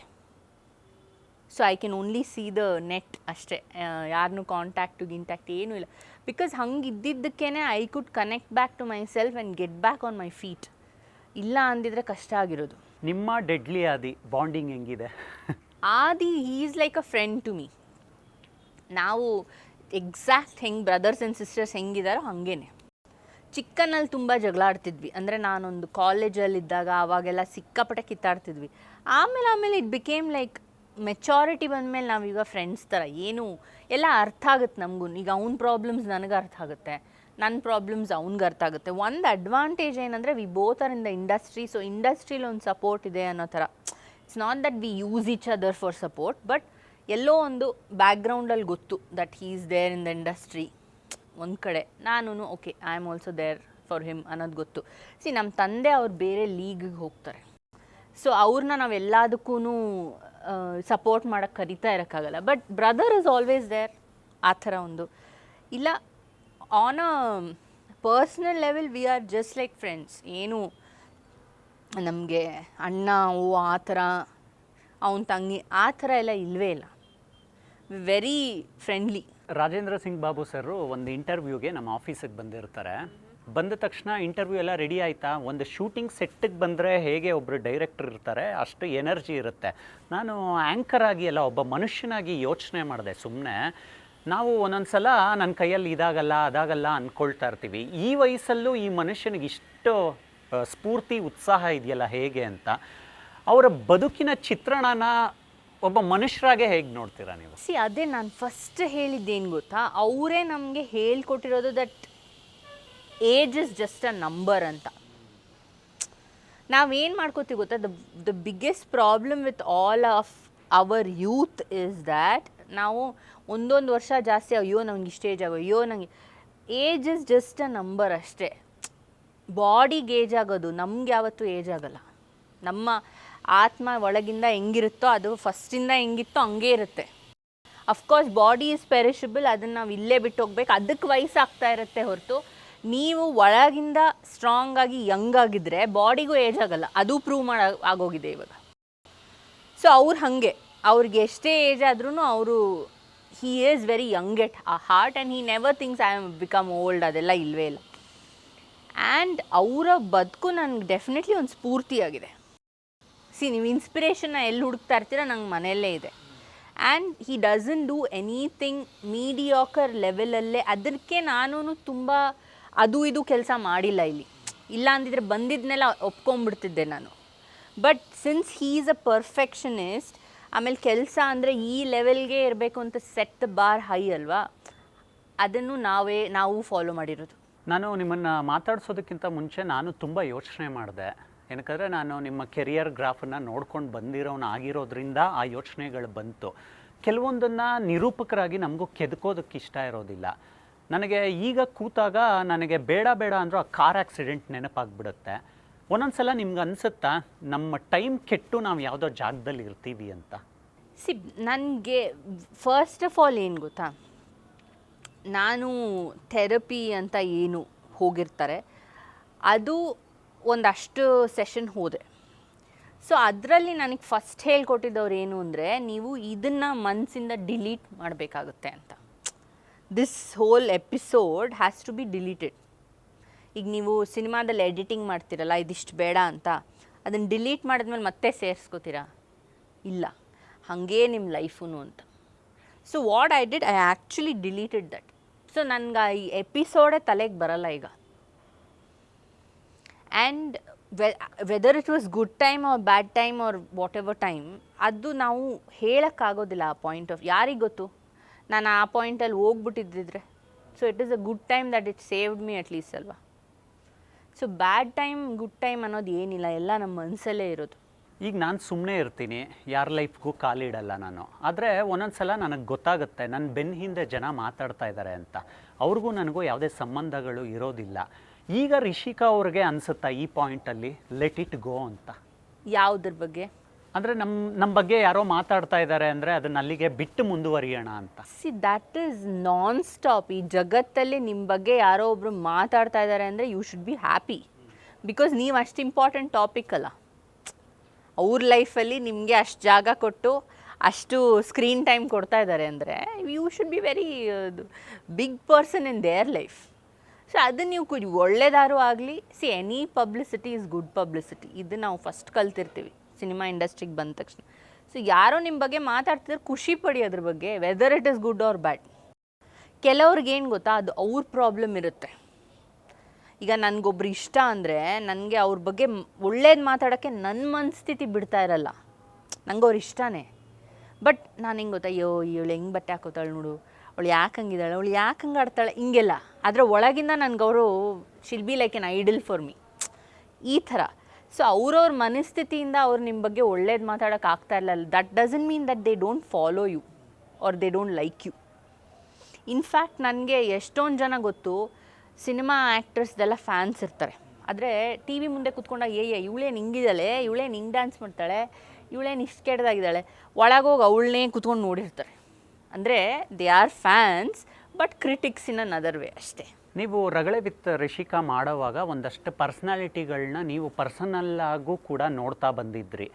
ಅಂದರೆ ನೀವು ಈಗ ನನ್ನ ಕೆಲಸ ಮಾಡ್ತೀರಾ ಅಂದ್ಕೊಳ್ಳಿ, ನೀವು ಒಬ್ಬ ಇಂಟರ್ವ್ಯೂವರು, ಎದುರುಗಡೆ ಇರೋ ವ್ಯಕ್ತಿನ ಆದಷ್ಟು ಕೂಡ ಅವರ ಒಳಗಿರೋ ವಿಚಾರಧಾರೆಗಳನ್ನ ಆಚೆ ತೆಗಿಯೋಣ ಅನ್ನೋವಂಥ ಒಂದು ಕಾಮನ್ ಟ್ರೈ ಇರುತ್ತೆ. ನೀವು ಇಂಡಸ್ಟ್ರಿ ಸೆಲೆಬ್ರಿಟಿಗಳನ್ನು ನೋಡ್ತಾ ನೋಡ್ತಾ ನೋಡ್ತಾ ಸಾಕಷ್ಟು ಅಂಶಗಳನ್ನ ಕಲ್ತಿರ್ಬೋದು ಒಂದು ಪಾಯಿಂಟ್ ಆಫ್ ಟೈಮಲ್ಲಿ ನಿಮ್ಮ ಅನುಭವಗಳಿಂದ. ಅದೆಲ್ಲ ಎಷ್ಟು ಹೆಲ್ಪ್ ಮಾಡುತ್ತೆ ಈಗ ನಾನು ಹೀಗೆ ಇರಬೇಕು ಅಂದಾಗ? ನಾನು ಚಿಕ್ಕನಿಂದಾನು ಆ್ಯಕ್ಚುಲಿ ಸೆಟ್ಟಲ್ಲೇ ಬೆಳೆದಿರೋದು. ಸೊ ನಾನು ಸ್ಕೂಲ್ ಮುಗಿಸ್ಕೊಂಡು ಶೂಟಿಂಗ್ ಇರ್ತಿತ್ತು ಅಂದರೆ ನಂಗೆ ಕಾರ್ ಕಳಿಸೋರು, ನಾನು ಹೋಗ್ಬಿಟ್ಟು ಸೆಟ್ಟಲ್ಲಿ ಕೂತ್ಕೊಂಡ್ಬಿಡ್ತಿದ್ದೆ. And I used to get along with everybody, right from the heroine. ಅಂದರೆ ಆ ಹೀರೋಯಿನ್ದು ನನ್ನ ಫೇವ್ರೇಟೇ, ಯಾವಾಗಲೂ ಪಕ್ಕದಲ್ಲೇ ಕೂತಿರ್ಬೇಕು ಯಾರು ಹೀರೋಯಿನ್ ಆದ್ರೂ. ಅದ್ರ ಜೊತೆ ಲೈಟ್ ಬಾಯ್ಸ್ ಅಂತೂ ನನ್ನ ಮುದ್ದಾಡ್ಕೊಂಡೇ ತಿರುಗಾಡೋರು ಆ ಕಡೆ ಒಬ್ಬರಿಂದ ಒಬ್ಬರ ಕೈಗೆ. ಅದಾದಮೇಲೆ ಎಲ್ಲರೂ ಕಾಸ್ಟ್ಯೂಮರ್ ಆಗಿರ್ಬೋದು, ಡ್ರೈವರ್ಗಳಾಗಿರ್ಬೋದು. ಸೊ ನಾನು ಸೆಟ್ಟಲ್ಲೇ ಬೆಳೆದವಳು. ಸೊ ಆ ಒಂದು ಬರೀ ಆ್ಯಕ್ಟರ್ಸ್ ಹೆಂಗಿರ್ತಾರೆ ಅದೆಲ್ಲ ಕಲ್ತಿರೋದು. ಈವನ್ ಲೈಟ್ ಬಾಯ್ಸು ಅಷ್ಟೇ, ಸೆಟ್ಟಲ್ಲಿ ಬಡಿಸೋರು ಅಥವಾ ಕಾಸ್ಟ್ಯೂಮರ್ಗಳು ಇವರೆಲ್ಲನೂ ಹೇಗಿರ್ತಾರೆ ಅದು ಇಂಪಾರ್ಟೆಂಟ್ ಅಲ್ಲ. ಬಿಕಾಸ್ ಅವರೆಲ್ಲ ಕೆಲಸ ಮಾಡಿಲ್ಲ ಅಂದರೆ ಇವರೆಲ್ಲ ವರ್ಕೇ ಆಗಲ್ಲ. ಸೊ ಎಲ್ಲ ಆನ್ ರೌಂಡ್ ಎಲ್ಲರೂ ಹೇಗಿರಬೇಕು, ನಾವು ಹೇಗಿರಬೇಕು, ಒಂದು ಟೆಕ್ನಿಷಿಯನಾಗಿ ನಾವು ನಿಂತಾಗ ಹೆಂಗಿರಬೇಕು, ಆ್ಯಕ್ಟ್ರಾಗಿ ನಿಂತಾಗ ಹೆಂಗಿರಬೇಕು, ರೆಸ್ಟಲ್ಲಿದ್ದಾಗ ಹೆಂಗಿರಬೇಕು, ಇದನ್ನೆಲ್ಲ ನಾನು ಸೆಟ್ಟಿಂದಾನೇ ಕಲ್ತಿರೋದು from other. So I would say practicals is always better than theory ಅಂತಾರೆ ಗೊತ್ತಾ. ಸೊ ನನಗೆ ಪ್ರಾಕ್ಟಿಕಲ್ಸ್ ಜಾಸ್ತಿ ಆಗಿದೆ ಇಲ್ಲಿ, ನೋಡಿ ನೋಡಿ ಕಲ್ತಿರೋದು. ನೀವು ಸಿನಿಮಾ ಇಂಡಸ್ಟ್ರಿಯ ಕಲ್ಚರ್ನ ತುಂಬ ರೂಟಿಂದ ನೋಡ್ಕೊಂಡು ಬಂದಿದ್ದೀರಾ. ನಿಮ್ಮ ಫ್ಯಾಮಿಲಿ ಟ್ರೀ ಇದೆ, ಸಿನಿಮಾ ಇಂಡಸ್ಟ್ರಿಗೆ ಸಾಕಷ್ಟು ಕೊಡುಗೆ ಕೊಟ್ಟಿರೋದ್ರಿಂದ ಕೇಳ್ತೀನಿ, ಯಾವತ್ತಾದರೂ ಅನ್ನಿಸ್ತಾ ನಿಮಗೆ ನಮ್ಮ ಚಿತ್ರರಂಗ ಒಡೆದ ಮನೆ ಆಗಿದೆ ಅಂತ? ಆಫ್ಕೋರ್ಸ್. ನಮ್ಮ ಇಂಡಸ್ಟ್ರಿನಲ್ಲಿ ಇರೋ ಅಂತಹ ಒಂದು ಪ್ರಾಬ್ಲಮ್ಮು ಬೇರೆ ಯಾವ ಇಂಡಸ್ಟ್ರಿಲೂ ಇಲ್ಲ. ಬಿಕಾಸ್ ಇಲ್ಲಿಯವರೇ ಇದಕ್ಕೆ ಕಾರಣ ಆಗಿದ್ದಾರೆ. ನಾನು ಬರೀ ಆರ್ಟಿಸ್ಟನ್ನ ಮಾತ್ರ ಇಲ್ಲಿ ಬ್ಲೇಮ್ ಮಾಡ್ತಾ ಇಲ್ಲ. ಫಸ್ಟ್ ಆಫ್ ಆಲ್ ಆರ್ಟಿಸ್ಟ್ಸು ಇದ್ದಾರೆ. ಅಂದರೆ ಇಲ್ಲಿ ಒಂದು 5 ಜನ ಹೀರೋ ಅಂದರೆ ಇವ್ರ ಕ್ಯಾಂಪದ ಒಂದಷ್ಟು ಜನ, ಅವ್ರ ಕ್ಯಾಂಪದಷ್ಟು ಜನ, ಅವ್ರ ಕ್ಯಾಂಪು ಇವ್ರ ಕ್ಯಾಂಪು, ಈ ಕ್ಯಾಂಪ್ ಆ ಕಡೆಗೆ ಬರಲ್ಲ, ಆ ಕಡೆಗೆ ಈ ಕಡೆಗೆ ಬರಲ್ಲ, ಹಿಂಗೆಲ್ಲನೂ ಇದೆ, ಆಯಿತಾ. ಬಟ್ ಇದು ಬರೀ ಆರ್ಟಿಸ್ಟ್ದೇ ತೊಂದರೆ ಅಲ್ಲ, ಈವನ್ ಟೆಕ್ನಿಷಿಯನ್ಸ್ದು ತೊಂದರೆನೇ. ಒಂದು ಸ್ಮಾಲ್ ಎಕ್ಸಾಂಪಲ್ ಕೊಡ್ತೀನಿ. ಒಂದು ಎಡಿಟಿಂಗ್ ಮಾಡೋಕ್ಕೆ ಒಬ್ರನ್ನ ನಾನು ಫೋನ್ ಮಾಡ್ತೀನಿ ಅಂತ ಅಂದ್ಕೊಳ್ಳಿ. ಎಷ್ಟು ದಿನ ಆಗ್ಬೋದು ಅಂದರೆ ಅವ್ರ ಹಿಂದೆ ನಾನು ಒಂದು ಸ್ಮಾಲ್ ಸಾಂಗ್ನ ಎಡಿಟ್ ಮಾಡೋಕ್ಕೆ 1 ತಿಂಗಳು ಓಡಾಡಬೇಕು. ಅದಕ್ಕೆ ನಾನೇನು ಮಾಡಿದೆ, ಕ್ಲೀನಾಗಿ ಬಾಂಬೆಗೆ ಕೊಟ್ಬಿಟ್ಟೆ ಎಡಿಟ್ನ. 2 ದಿವಸದಲ್ಲಿ ಸಿಕ್ತು ನನಗೆ ಎಡಿಟ್. ಸೊ ಇಲ್ಲಿ ಕೆಲಸ ಯಾರಿಗೆ ಹೋಗ್ತಾ ಇರೋದು? ಇಲ್ಲೆಲ್ಲ ಏನು ಅಂದ್ಕೊಂಡಿದ್ದಾರೆ, ನಾನು ಎಡಿಟರು, ನಾನು ಎಡಿಟ್ ಮಾಡಬೇಕಾ ಸಾಂಗು, ಓಕೆ ನೀನು ನನ್ನ ಹಿಂದೆ ಒಂದಷ್ಟು ದಿವಸ ಅವ್ರಿಗೆ ಗೊತ್ತಿಲ್ಲ ಇವ್ರು ಎಲ್ಲೋ ಬೇರೆ ಮಾಡಿಸ್ಕೊಂಡು ತಂದಿರ್ತಾರೆ ಅಂತ. ಪ್ರೊಫೆಷ್ನಲ್ ಫ್ಲೋನು ಇಲ್ಲಿ ಕಡಿಮೆ ಆಗ್ತಾ ಇರಬಹುದಾ? ಇಲ್ಲವೇ ಇಲ್ಲ. ಇನ್ಫ್ಯಾಕ್ಟ್ ನೀವು ಯಾರಿಗೋ ಒಬ್ರಿಗೆ ಒಂದು ವರ್ಕಿಗೆ ಕಾಂಟ್ಯಾಕ್ಟ್ ಮಾಡಿ ಅವ್ರಿಗೆ ಬಿಡೋದೇ ಇಲ್ಲ ವರ್ಕಿಗೆ ಬರೋಕ್ಕೆ. ದ್ಯಾಟ್ ಈಸ್ ಅಂದರೆ ನಾನು ಅದನ್ನು ಏನು ಹೇಳಬೇಕು ಅಂತಲೇ ನನಗೆ ಗೊತ್ತಾಗಲ್ಲ. ಒಬ್ರನ್ನ ಕಾಂಟ್ಯಾಕ್ಟ್ ಮಾಡ್ತೀರಾ ಅಂತ ಅಂದ್ಕೊಳ್ಳಿ. ಈಗ ಕಾರ್ಪೊರೇಟ್ ವರ್ಲ್ಡಲ್ಲೆಲ್ಲ ಹೆಂಗಂದರೆ ಒಂದು ಮೀಟಿಂಗ್ ಇವತ್ತು ಮಾಡಿದ್ರೆ ಅದಕ್ಕೆ ನಾಳೆ ನಾಡಿದ್ದು ಫಾಲೋ ಅಪ್ ಆಗ್ತಾ ಹೋಗುತ್ತೆ. ಒಬ್ಬರು ಗ್ರೂಪ್ ಫಾರ್ಮ್ ಮಾಡ್ತಾರೆ, ಆ ಗ್ರೂಪಲ್ಲಿ ಅಪ್ಡೇಟ್ಸ್ ಹೋಗೋಕ್ಕೆ ಶುರು ಆಗುತ್ತೆ. ಇನ್ನೆಲ್ಲೋ ನೆಕ್ಸ್ಟ್ ಮೀಟಿಂಗ್ ಹಾಕ್ತಾರೆ, ಅಲ್ಲಿಗೆ ಇನ್ನು ರಾ ಮೆಟೀರಿಯಲ್ಸ್ ಎಲ್ಲಿ ಅದು ಇದು ಎಲ್ಲ ಮುಂದಕ್ಕೆ ಹೋಗುತ್ತೆ. ನಮ್ಮ ಇಂಡಸ್ಟ್ರೀಲಿ ಹಂಗಲ್ಲ. ಇವತ್ತು ಮೀಟ್ ಮಾಡಿದ್ರೆ ನೆಕ್ಸ್ಟ್ ಮೀಟಿಂಗ್ ಯಾವಾಗ ನಾವು ದೇವ್ರಿಗೆ ಬೇಡ್ಕೊಂಡು ಕೂತ್ಕೋಬೇಕು, ಯಾವಾಗಪ್ಪ ನೆಕ್ಸ್ಟ್ ಮೀಟಿಂಗು ಅಂತ. ಇದೇನಕ್ಕೆ ಅಂತ ನಂಗೆ ಅರ್ಥನೇ ಆಗಲ್ಲ. ನೀವು ಈ ಸಿನಿಮಾ ಇಂಡಸ್ಟ್ರಿಗೆ ಬರೋವರೆಗೂ ಬರಬೇಕು ಅಂತ ಎಲ್ಲರೂ ಎಲ್ಲ ರೀತಿ ಪ್ರಯತ್ನಗಳು ಮಾಡಿ ತರಬೇತಿಗಳು ತೊಗೊಂಡು ದೇವ್ರಿಗೆ ಬೇಡ್ತಾನೆ ಕೂತಿರ್ತಾರೆ. ಒನ್ಸ್ ಇಂಡಸ್ಟ್ರಿಗೆ ಬಂದಾದಮೇಲೆ ಕೆಲಸ ಮಾಡೋಕ್ಕೆ ಪ್ರಾಬ್ಲಮ್ಮು. ಇದು ನಾವು ಯಾರಿಗೆ ಬ್ಲೇಮ್ ಮಾಡಬೇಕು ಹೇಳಿ? ಅದಕ್ಕೆ ಇಂಡಸ್ಟ್ರಿ ಮುಂದಕ್ಕೆ ಹೋಗ್ತಾ ಇಲ್ಲ. Because they are all not ready to work only. ನೀವು ಒಂದು ಮಣಿರತ್ನಂ ಅವ್ರ ಹತ್ರ ಹೋಗಿ, ಅವರು ಪ್ರೊಫೆಷ್ನಲಿಸಮಲ್ಲಿ ಫಸ್ಟ್ ಇರ್ತಾರೆ. ನಿಮಗೆ ಕೆಲಸ ಮಾಡೋಕ್ಕಾಗುತ್ತೋ ಇಲ್ವೋ ಫಸ್ಟ್ ಡೇನೇ ಹೇಳ್ಬಿಡ್ತಾರೆ ಅವರು. ನೀವು ನಾಳೆ ಬನ್ನಿ, ನಾಡಿದ್ದು ಬನ್ನಿ, ಆ ಥರ ಆಮೇಲೆ ಮಾಡ್ತಾರೆ ಅಂತಂದರೆ ನಿಮಗೆ ನೆಕ್ಸ್ಟ್ ಡೇ ಕೆಲಸ ಮುಂದೆ. ಅದಕ್ಕೆ ಅವರೆಲ್ಲ ಆ ಲೆವೆಲ್ಗಲ್ಲಿ ಇರೋದು. ನಮ್ಮ ತಂದೆನೂ ಹಾಗೇ. ಸೊ ಈಗ ಇವರೆಲ್ಲ ನೀವು ಈ ನೆನ್ನೆ ಮೊನ್ನೆ ಬಂದವರು ಒಂದೆರಡು ಸಿನಿಮಾ ಮಾಡಿದವ್ರು ಬನ್ನಿ, ನಾಳೆ ಬನ್ನಿ, ನಾಡಿದ್ದು ಬನ್ನಿ ನೋಡೋಣ ಅಂತಂದರೆ ನಾವೆಲ್ಲ ಮತ್ತು ಇನ್ನೆಂಗೆ ಆಡಬೇಕು. ಬಟ್ ನಾವು ಹಂಗೆ ಆಡೋದಿಲ್ಲ. ಬಿಕಾಸ್ ನಮಗೆ ಕೆಲಸ ಅಂತ ಬಂದರೆ ನಾವು ಆವಾಗ ಬಣ್ಣನ ನೆನೆಸ್ಕೊಂಡು ಕೂರಲ್ಲ. ನಾವು ಆ್ಯಕ್ಟ್ರಸ್ಸು, ನಾವು ಸ್ಟಾರು, ನಾವು ಇದು ಅದು ಅಂತ ನಾವು ತಲೆಯಲ್ಲೇ ಹಚ್ಕೊಳ್ಳಲ್ಲ. ಕೆಲಸ ಅಂತ ಬಂದಾಗ ಕೆಲಸ is different when in terms of technicals ನಾನು ಹೇಳ್ತಾ ಇರೋದು. ಸೊ ಅದು ಇಂಡಸ್ಟ್ರಿಲಿ ಬೆಟ್ರ್ ಆಗಲೇಬೇಕು. Because once somebody get some work to you, ಅದನ್ನು ನೀವು ಫಾಲೋ ಅಪ್ ಮಾಡ್ಕೊಂಡು ನಿಮ್ಮ ಕಡೆಯಿಂದನೂ ಫಾಲೋ ಅಪ್ ಇರಬೇಕು, ಅವ್ರ ಕಡೆಯಿಂದನೂ ಫಾಲೋ ಅಪ್ ಇರಬೇಕು. ಆವಾಗಲೇ ಕೆಲಸ ಮುಂದಕ್ಕೆ ಹೋಗೋದು. ಇಲ್ಲ ಎಲ್ಲ ನಿಂತು ಹೋಗುತ್ತೆ. ನಷ್ಟ ಯಾರಿಗೆ? ದುಡ್ಡು ಹಾಕ್ತವ್ರಿಗೆ. ಸಂಬಂಧಗಳಿಗೆ ನಾನಾ ವ್ಯಾಖ್ಯಾನಗಳನ್ನ ನಾವು ಹುಡುಕೋಬೋದು. ನಾವು ನೋಡ್ತಾ ಇದ್ದೀವಿ ಪ್ರೆಸೆಂಟ್ ಲೈಫಲ್ಲಿ ಸಂಬಂಧಗಳ ಒಂದು ವೇರಿಯೇಷನ್ಸ್ ಇದೆ. ಅದು ಡಿಕೇಡಿಂದ ಡಿಕೇಡ್ಗೆ ಚೇಂಜ್ ಆಗ್ತಾ ಹೋಗಿದೆ. ಈಗ ಯಾರಾದರೂ ನಮ್ಮನ್ನು ಪ್ರಶ್ನೆ ಮಾಡಿದ್ರೆ ನಾವು ಧೈರ್ಯವಾಗಿ ಆನ್ಸರ್ ಮಾಡ್ಬೋದು, ಇದು ನನ್ನ ಲೈಫು, ನನಗೆ ಇಷ್ಟ ಬಂದಂಗೆ ಬದುಕ್ತೀನಿ ಅಂತ. ನಾನು ಪ್ರೀತಿ, ಗೆಳೆತನ, ಮದುವೆ ಅಂತ ಬಂದರೆ ಇದೇ ಪ್ರಶ್ನೆಗಳು ತುಂಬ ಮುಖ್ಯ ಆಗ್ತಾ ಹೋಗುತ್ತೆ. ಯಾವಾಗ ಮದುವೆ ಆಗ್ತೀಯ ಅಂತ ಪಟ್ಟಂತ ಕೇಳಿಬಿಡ್ತಾರೆ. ನಮ್ಮ ಮಾನಸಿಕ ಪರಿಸ್ಥಿತಿ ಯಾವ ರೀತಿ ಇರುತ್ತೆ ಅಂತ ಅವರು ಯೋಚನೆ ಮಾಡೋ ಗೋಜಿಗೆ ಹೋಗೋದಿಲ್ಲ. ನಿಮಗೆ ಈ ಪ್ರೀತಿ, ನಂಬಿಕೆ, ವಿಶ್ವಾಸ ಅಂತ ತೆಗೆದುಕೊಂಡಾಗ ಯಾವತ್ತಾದರೂ ಮೋಸ ಆಗಿದ್ದು ಉಂಟಾ? ಮೋಸ ಅನ್ನೋದು ಯಾವತ್ತೂ ಆಗಿಲ್ಲ. ಥಿಂಗ್ಸ್ ಡಿಂಟ್ ವರ್ಕೌಟ್ ಅಷ್ಟೇ. ಕೆಲವುದು ನಾವು ಚೇಸ್ ಮಾಡೋಕ್ಕಾಗೋದಿಲ್ಲ, ಕೆಲವು ವಿಷಯಗಳು ಆಗೋದಿಲ್ಲ, ಅದನ್ನು ಬಿಟ್ಬಿಡ್ಬೇಕು. ಮೋಸ ಅಂತ ಯಾವತ್ತೂ ಆಗಿಲ್ಲ. But things didn't work out. So both of us mutually we came out of it. ಯಾಕಂದರೆ ಫೋರ್ಸ್ ಮಾಡಿಕೊಂಡು ಮುಂದಕ್ಕೆ ಹೋದರೆ ಆಮೇಲೆ ಇನ್ನೂ ಒಂದಕ್ಕೆ ಎರಡಾಗುತ್ತೆ. ಅದ್ರ ಬದಲು ಯಾವಾಗ ಚೆನ್ನಾಗಿದ್ವೋ ಆ ಟೈಮ್ನ ನೆನೆಸ್ಕೊಂಡು ಅದನ್ನ ಅಲ್ಲೇ ಬಿಟ್ಬಿಡೋದು ಬೆಟರ್ ಅಲ್ವಾ? ನಿಮ್ಮ ರಿಲೇಷನ್ಶಿಪ್ ಡೆಫಿನೇಷನ್ ಏನು? ಒಂದು ಸಂಬಂಧ ಹೇಗಿರಬೇಕು? ಅಂಡರ್ಸ್ಟ್ಯಾಂಡಿಂಗ್ ಇರಬೇಕು ಫಸ್ಟು. ಆಮೇಲೆ ಒಂದು ಟೀಮ್ ಆಗಿರ್ಬೇಕು ನೀವು. ಈಗ ಹೆಂಗೆ ನೀವೊಂದು ಬ್ಯಾಡ್ಮಿಂಟನ್ ಮ್ಯಾಚ್ ಆಡ್ತಾ ಡಬಲ್ಸು ಇಬ್ಬರು ಆಡಬೇಕಲ್ಲ, ಅದಕ್ಕೆ ಒಬ್ಬರು ಬಿಟ್ಟರೆ ಔಟ್ ಆಗ್ತಾರೆ. ಹಾಗೆ ಇದು ರಿಲೇಷನ್ಶಿಪ್ಪನ್ನು ಸೇಮ್. ರಿಷಿಕಾ ಅವರನ್ನು ಆಧ್ಯಾತ್ಮಿಕತೆ ಅನ್ನೋದು ಹೇಗೆ ಬದಲಾಯಿಸಿದೆ? ನೀವು ಸ್ಪಿರಿಚುಯಾಲಿಟಿಯಲ್ಲಿ ನಂಬಿಕೆ ಇಟ್ಟಿದ್ದೀರಾ? ಆಫ್ಕೋರ್ಸ್. ಅದರಿಂದನೇ ನಾನು ಫುಲ್ ಹೀಲಿಂಗ್ ಎಲ್ಲ ಅದರಿಂದನೇ ಆಗಿರೋದು. Main thing we are spirits ಅಲ್ಲಿ ಅಲ್ವಾ. ಅಂದರೆ ನಾವು ಈಗ ಸ್ಪಿರಿಚುವಲಿ ಅಂತ ಬಂದಿದ ತಕ್ಷಣ ನಾವು ಸ್ಪಿರಿಟ್ ಅನ್ನೋದು ಸೋಲ್ ಇದೆಲ್ಲ ಒಂದೇ. So of course we R spiritual by nature. ಸಾಮಾನ್ಯವಾಗಿ ಯಾರಾದರೂ ಕಮ್ಬ್ಯಾಕ್ ಮಾಡ್ತಾ ಇದ್ದಾರೆ ಅಂದರೆ ಆ್ಯಕ್ಟ್ರಸ್ಸು, ನಮ್ಮದೊಂದು ಕ್ವಶನ್ ಇರುತ್ತೆ. ಅದು ನಿಮಗೆ ಆ ಕ್ವಶನ್ ಈಗ ಸದ್ಯಕ್ಕೆ ತುಂಬ ಸೂಟ್ ಆಗುತ್ತೆ ಅಂತ ಅನ್ನಿಸ್ತು. ನೀವೇನೋ ಮತ್ತೆ ಕಮ್ಬ್ಯಾಕ್ ಮಾಡಿದ್ದೀರಾ. ಯಾವುದಾದ್ರೂ ಒಂದು ದೊಡ್ಡ ಫೀಮೇಲ್ ಸೆಂಟ್ರಿಕ್ ಸಿನಿಮಾ ಸಿಕ್ಬಿಡ್ತು ಅಂದ್ಕೊಳ್ಳಿ, ಅದಕ್ಕೆ ನೀವು ಮಾನಸಿಕವಾಗಿ, ದೈಹಿಕವಾಗಿ ರೆಡಿ ಇದ್ದೀರಾ? Right now I would say that ಆ ಸ್ಕ್ರಿಪ್ಟು ಹೇಗಿದೆ ಅದು ಇಂಪಾರ್ಟೆಂಟು. ನಾನೇ ಅವ್ರಿಗೆ ಬೇಕು ಅಂದರೆ ಅವ್ರ ಸ್ಕ್ರಿಪ್ಟಲ್ಲಿ ಟ್ವೀಕ್ಸ್ ಮಾಡ್ಕೋಬೇಕಾಗುತ್ತೆ. ನನ್ನ ಫಿಸಿಕಲ್ ಕೇಪಬಿಲಿಟೀಸ್ಗೆ ಇವಾಗ ಅದು ಮ್ಯಾಚ್ ಆಗೋ ಥರ. ಅದ್ರ ಜೊತೆಯಾಗಿ ನಾನೇ ಇದ್ರ ಹೋಲ್ ಜರ್ನಿಗೆ ಒಂದು ಸ್ಕ್ರಿಪ್ಟ್ ರೆಡಿ ಮಾಡಿ ಆಗಿದೆ. ಸೊ ಅದು ಯಾವಾಗ ನಾವು ಸಿನಿಮಾ ಆಗಿ ಸ್ಟಾರ್ಟ್ ಮಾಡ್ತೀವಿ ಗೊತ್ತಿಲ್ಲ. ಬಿಕಾಸ್ ರಿಕವರ್ ಆದಮೇಲೆ ನಾನು ಯಾವ ಥರ ಸಿನಿಮಾ ಆದರೂ ಮುಂದಕ್ಕೆ ಮಾಡ್ಕೋಬೋದು. ಈ ಜರ್ನಿ ಮತ್ತೆ ಸಿಗಲ್ವಲ್ಲ. ಸೊ ಇದನ್ನು ಒಂದು ಸಿನಿಮಾ ಆಗಿ ನಾವು ಒಂದು ಸ್ಫೂರ್ತಿಯಾಗಿ ಜನಕ್ಕೆ ತೋರಿಸಿದ್ರೆ ಮುಂದೆ ಯಾರಿಗಾದ್ರೂ ಏನಾದರೂ ಆಗೋದು ಬೇಡ. ಆದರೆ ಅವರು ಇದನ್ನು ಒಂದು ಮಾದರಿಯಾಗಿ ಇಟ್ಕೋಬೋದು. ರಿಷಿಕಾ ಒಬ್ಬರು ಸೋಷಿಯಲ್ ಪರ್ಸನ್ನು. ನಿಮ್ಮ ಜೀವನದಲ್ಲಿ ಮೊಬೈಲ್ ಬಳಕೆಯ ಪಾತ್ರ ಏನು? ಮೊಬೈಲ್ ಇಸ್ ಇಂಪಾರ್ಟೆಂಟ್ ನಾವು ಫಾರ್ ಎವ್ರಿಥಿಂಗ್. ಈಗ ನಮಗೊಂದು ಸಾಮಾನು ಬೇಕಂದ್ರೇ ನಾವು ಮೊಬೈಲ್ ಬೇಕಾಗುತ್ತೆ. ಜನರಿಗೆ ಫೋನ್ ಮಾಡಬೇಕಾ ಮೊಬೈಲ್ ಬೇಕಾಗುತ್ತೆ. ಎಲ್ಲೋ ಮೀಟ್ ಮಾಡೋಕ್ಕಾಗಿಲ್ವ ಒಬ್ರಿಗೆ ವೀಡಿಯೋ ಕಾಲ್ ಮಾಡ್ತೀವಿ. ಸೋಷಲ್ ಏನೇನು ಜಗತ್ತಲ್ಲಿ ನಡೀತಾ ಇದೆ ಅದಕ್ಕೆ ಸೋಷಿಯಲ್ ಮೀಡಿಯಾ ಬೇಕು. So mobile is become almost a part of you ಅನಿಸುತ್ತೆ. ಬಟ್ ದಟ್ ಡಸಂಟ್ ಮೀನ್ ಎಲ್ಲ ಸಮಯದಲ್ಲೂ ಅದು ನಿಮ್ಮ ಜೊತೆನೇ ಇರಬೇಕು ಅಂತೇನಿಲ್ಲ. ನಾನು ಕೆಲವು ಸಲ ಬೇಕಂತ ರೂಮಲ್ಲಿ ಬಿಟ್ಬಿಟ್ಟು ಅಲ್ಲಿ ಓಡಾಡ್ತೀನಿ ಈ ಬಿಲ್ಡಿಂಗಲ್ಲೇ ಮೊಬೈಲ್ನ. ನನಗೇನು ಅವಾಗ ಬೇಕು ಅಂತಲೂ ಅನಿಸಲ್ಲ, ಅಥವಾ ಯಾರೋ ನನ್ನನ್ನು ತುಂಬ ಮಿಸ್ ಮಾಡ್ಕೋತಾ ಇದ್ದಾರೆ ಅಂತಲೂ ನಾನು ಎಲ್ಲರಿಗೂ ಗೊತ್ತಿರುತ್ತೆ. ಅಡಿಕ್ಷನ್ ಇಲ್ಲ. ಅಡಿಕ್ಷನ್ ಇಲ್ಲ. ಇನ್ಫ್ಯಾಕ್ಟ್ ನನಗೆ ನಮ್ಮ ತಂದೆ ಆ ಟೈಮ್ಗೆ ಇವರೆಲ್ಲರೂ ಆಚೆ ಹೋಗಿರ್ತಾರೆ, ನಮ್ಮ ತಂದೆ ಅಥವಾ ಅಣ್ಣ.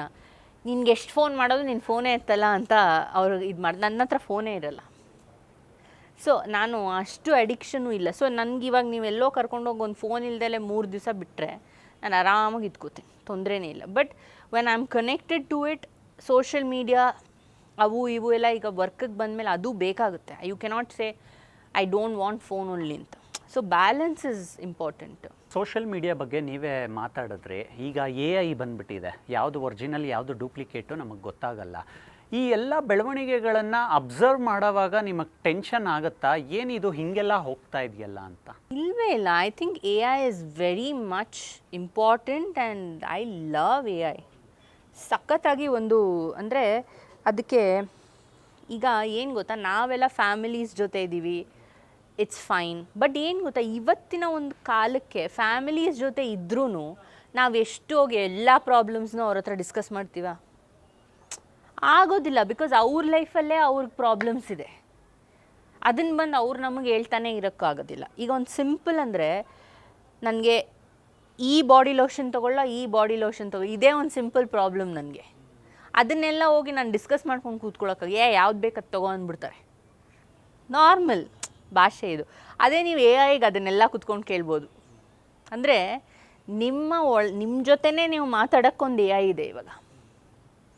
ನಿಮಗಿರೋ ಕನ್ಫ್ಯೂಷನ್ಸ್, ಆಮೇಲೆ ತುಂಬ ಜನ ಸೂಯಿಸೈಡ್ಸು ಅವು ಇವು ಮಣ್ಣು ಮಸಿ ಎಲ್ಲ ಆಗೋದು ಏನಕ್ಕಂದರೆ ಲೋನ್ಲಿನೆಸ್ಸಿಂದ. ಮಾತಾಡಬೇಕು ಯಾರೂ ಇಲ್ಲವೇ ಇಲ್ಲ, ಕಷ್ಟ ಹೇಳ್ಕೋಬೇಕು ಯಾರೂ ಇಲ್ಲವೇ ಇಲ್ಲ, ಈ ಥರ ಎಲ್ಲ.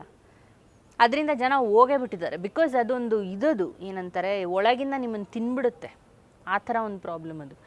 ಅದಕ್ಕೀಗ AI ಬಂದಿದೆ.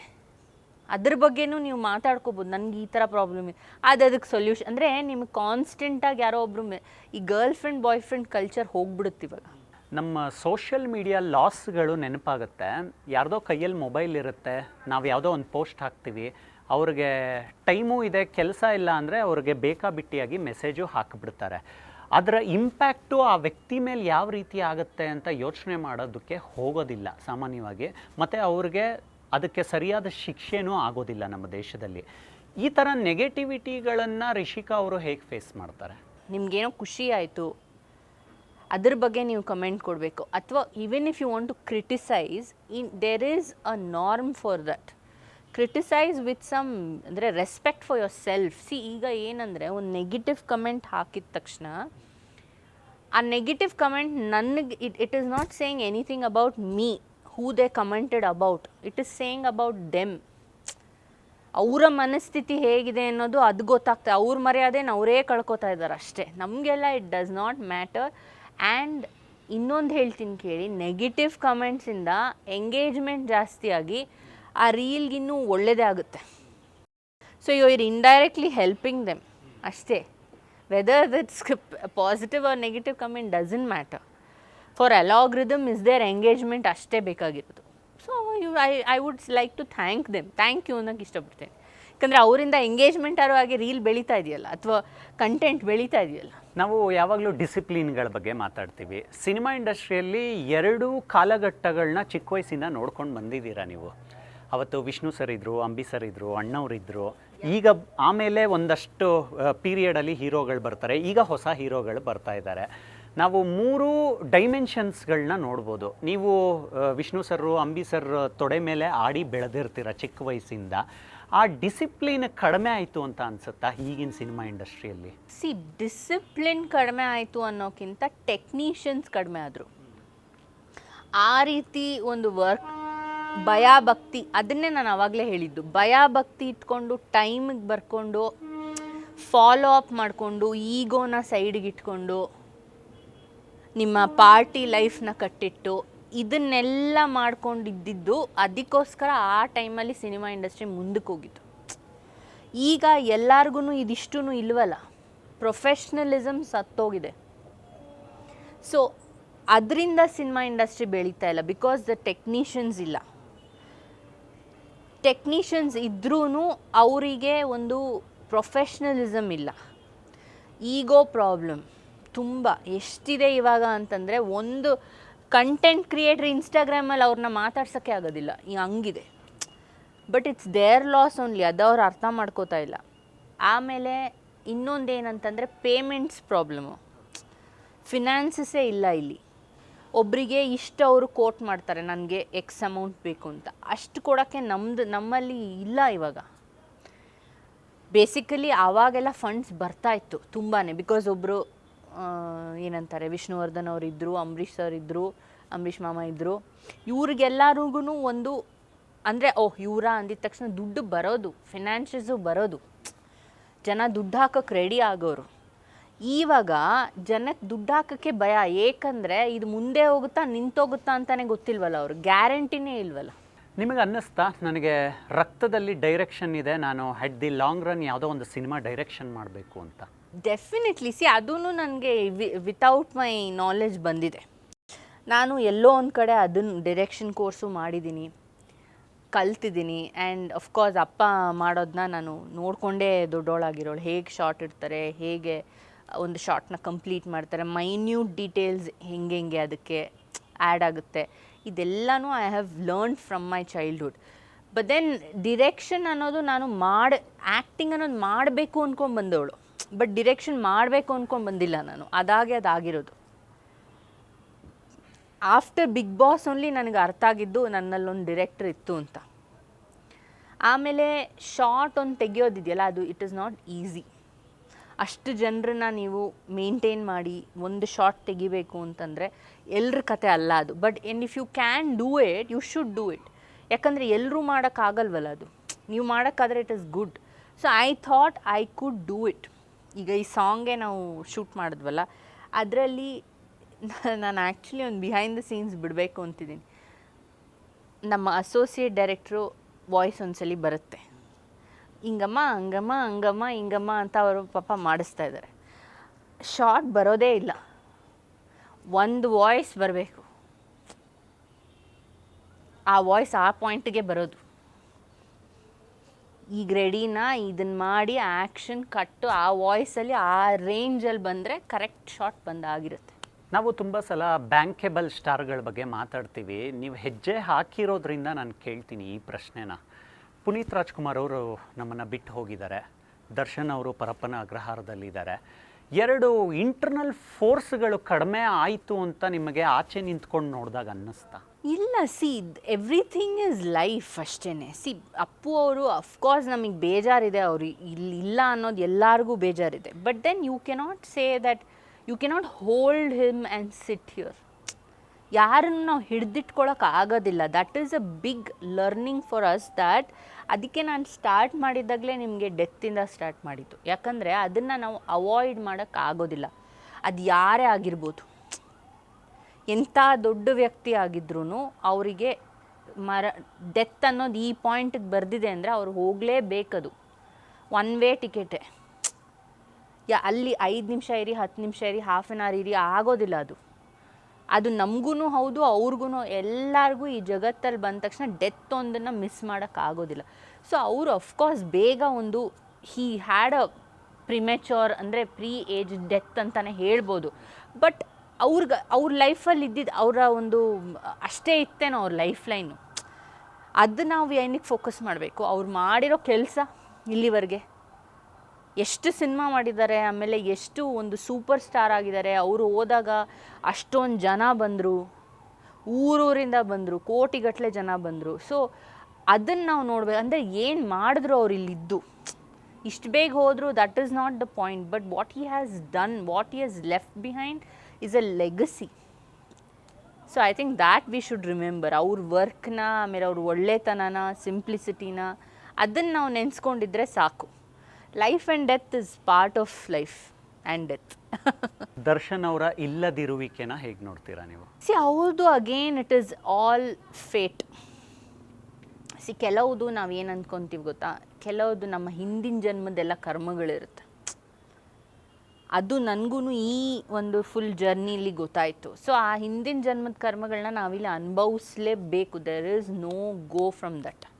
ಸೊ ಅವ್ರದ್ದು ಹಿಂದಿನ ಜನ್ಮದ ಏನೇನಿದೆಯೋ ಅದು ನನಗೆ ಗೊತ್ತಿಲ್ಲ. ಆ್ಯಂಡ್ ಇಲ್ಲಿ ಇಲ್ಲದೇ ಇರೋದು ಅಂತ ಅಂದ್ಕೊಂಡ್ರೆ ಅವರು ಜೀವನ ಪೂರ್ತಿ ಒಂದು ರಾಜರ ಥರನೇ ಇದ್ದರು. What a success he's got and what a big star he is. ಅವ್ರಿಗಿರೋಂಥ ಫ್ಯಾನ್ ಫಾಲೋಯಿಂಗ್ ಇವತ್ತವರೆಗೂ ಯಾರಿಗೂ ಇಲ್ಲ ಇಂಡಸ್ಟ್ರಿಲಿ. That is the truth. ಒಂದು ವಿಷ್ಣು ಸರ್ಗೆ ಅಥವಾ ಅಂಬರೀಷ್ ಮಾವಂಗೆ ಬಿಟ್ಟರೆ ಅಥವಾ ರಾಜ್ಕುಮಾರ್ ಅಣ್ಣವ್ರಿಗೆ ಬಿಟ್ಟರೆ ಬೇರೆ ಯಾರಿಗೂ ಇಲ್ಲ. ಅಂದರೆ ನೆಕ್ಸ್ಟು ದರ್ಶನ್ ಅವರೇ. ಅಷ್ಟು ದೊಡ್ಡ ಫ್ಯಾನ್ ಫಾಲೋಯಿಂಗ್ ಯಾರಿಗೂ ಇಲ್ಲ ಬೇರೆ. ನಾವು ಚೆಕ್ ಮಾಡಾಗೋಗಿದೆ. ಸೊ ಆ ಥರ ಒಂದು ಅವರು ಇಷ್ಟು ದಿವಸ ಬದುಕೊಂಡು ಬಂದಿದ್ದಾರೆ. Maybe this is a test for him in life and he has to go through that ಅಷ್ಟೇ. There is no other go. See ಅವರು ಅಫ್ಕೋರ್ಸ್ ತಪ್ಪಾಗಿದೆಯೋ ಇಲ್ವೋ ಅದು ನಮಗೆ ಗೊತ್ತಿಲ್ಲ. It has to be still in trial ನಡಿಬೇಕು. ಅದರಲ್ಲಿ ಗೊತ್ತಾಗುತ್ತೆ ಅವ್ರು ತಪ್ಪು ಮಾಡಿದಾರೋ ಇಲ್ವೋ, ಅದೆಲ್ಲ let us wait and see. So but ಏನಂತಂದರೆ ನಾವು ಈ ಒಂದು ಟೈಮ್ನಲ್ಲಿ ತಾಳ್ಮೆ ನಾವು ತೊಗೋಬೇಕು, ಅವರು ತೊಗೋಬೇಕು. Of course we are all feeling bad only that he is not there in the industry ಅದು ಇದು ಅಂತ. But then some things we cannot, ಅಂದರೆ ಏನು ಮಾಡೋಕ್ಕಾಗೋದಿಲ್ಲ ಕೆಲವು. You have to wait and ಏನಂದರೆ ಕೆಲವರು ಎಲ್ಲರೂ ಬಾಯಿಗೆ ಬಂದಂಗೆ ಮಾತಾಡ್ತಾರೆ ಅವ್ರ ಬಗ್ಗೆ. ಅದು ನನಗಿಷ್ಟ ಆಗಲ್ಲ. ಬಿಕಾಸ್ ವೆದರ್ ತಪ್ಪು ಮಾಡಿದಾರೋ ಇದು ಅದು ಗೊತ್ತಿಲ್ಲ ನನಗೆ. ಬಟ್ ತಪ್ಪು ಮಾಡಿ ಆಲ್ರೆಡಿ ಅವರು ಇವ್ರು ತಪ್ಪೇ ಮಾಡಿರೋ ಥರ ಅಂತ ಇಷ್ಟಿಷ್ಟು ದೊಡ್ಡದಾಗಿ ಕಮೆಂಟ್ಸ್ ಎಲ್ಲ ಹಾಕ್ಕೊಂಡು ಹೋಗ್ತಾರೆ, which is I think wrong. ನಿಮ್ಗೆ ಹೆಂಗೆ ಗೊತ್ತು ಅವ್ರು ತಪ್ಪು ಅಲ್ಲಿ ಇನ್ನೂ ಟ್ರಯಲ್ಸಲ್ಲಿದೆ, ಅದು ಹೆಂಗೆ ನೀವು ತಪ್ಪು ಮಾಡಿದ್ದಾರೆ ಅಂತಂತೀರಾ? ಅಂದರೆ ನೀವು ಕೋರ್ಟೇ ಇನ್ನೂ ನಮಗೆ ಉತ್ತರ ಕೊಟ್ಟಿಲ್ಲ, ಆಲ್ರೆಡಿ ಜನ ಉತ್ತರ ಕೊಡ್ತಾರಲ್ಲ, ಅದೆಂಗೆ? So what we have to do is wait and see. And even if is made a mistake, so what he's human ಅಲ್ವಾ? ಹ್ಯೂಮನ್ಸಿಂದಾನೇ ಮಿಸ್ಟೇಕ್ ಆಗೋದು. ನಾವೇನು ದೇವ್ರುಗಳ? ಮಿಸ್ಟೇಕೇ ಹ್ಯೂಮನ್ಸಿಂದಾನೇ ಆಗೋತ್ತಾನೆ. So even whether he's done it or not done it, if he's not done it well and good, super, ಬೇಗ ಆಚೆ ಬರ್ತಾರೆ, let's all enjoy. If he's done it forgive him and move forward ಅಷ್ಟೇ. ನಮ್ಮಿಂದ ನಾವು as an industry ಆಗಿರ್ಬೋದು, ನೀವು fans ಆಗಿರ್ಬೋದು, ಏನೇ ಆಗಿರ್ಬೋದು, forgive him and move forward. ಅದೇ ನೀನು ಹಂಗೆ ಮಾಡಿದೆ, ಹಿಂಗೆ ಒಳ್ಳೆ ಕೆಲಸನೂ ಮಾಡಿದಾರಲ್ಲ, ಅದನ್ನೆಲ್ಲ ಮರ್ತೋದ್ರ? he is also human. Apart from being a star, adu idu adella, he is also human. Treat him like a human, not like a god. Of course ಸಿನಿಮಾದವರು ಸ್ಟಾರ್ಸ್ ಅಂದರೆ ದೇವ್ರ ಥರನೇ ನೋಡ್ತಾರೆ, ಫೈನ್, ಅದು ಬೇರೆದಾಗಿಡಿ. ಇದು ಅವ್ರು ಹ್ಯೂಮನ್ ಆಗಿ ಮಾಡಿರೋದು. ಸಿನಿಮಾದಲ್ಲಿ ಹೋಗಿ ಅವರು ಕೊಲೆಯಿಂದ ಅವರು ಒಳಗಡೆ ಹೋಗಲಿಲ್ಲ. It's in real life that is gone into this.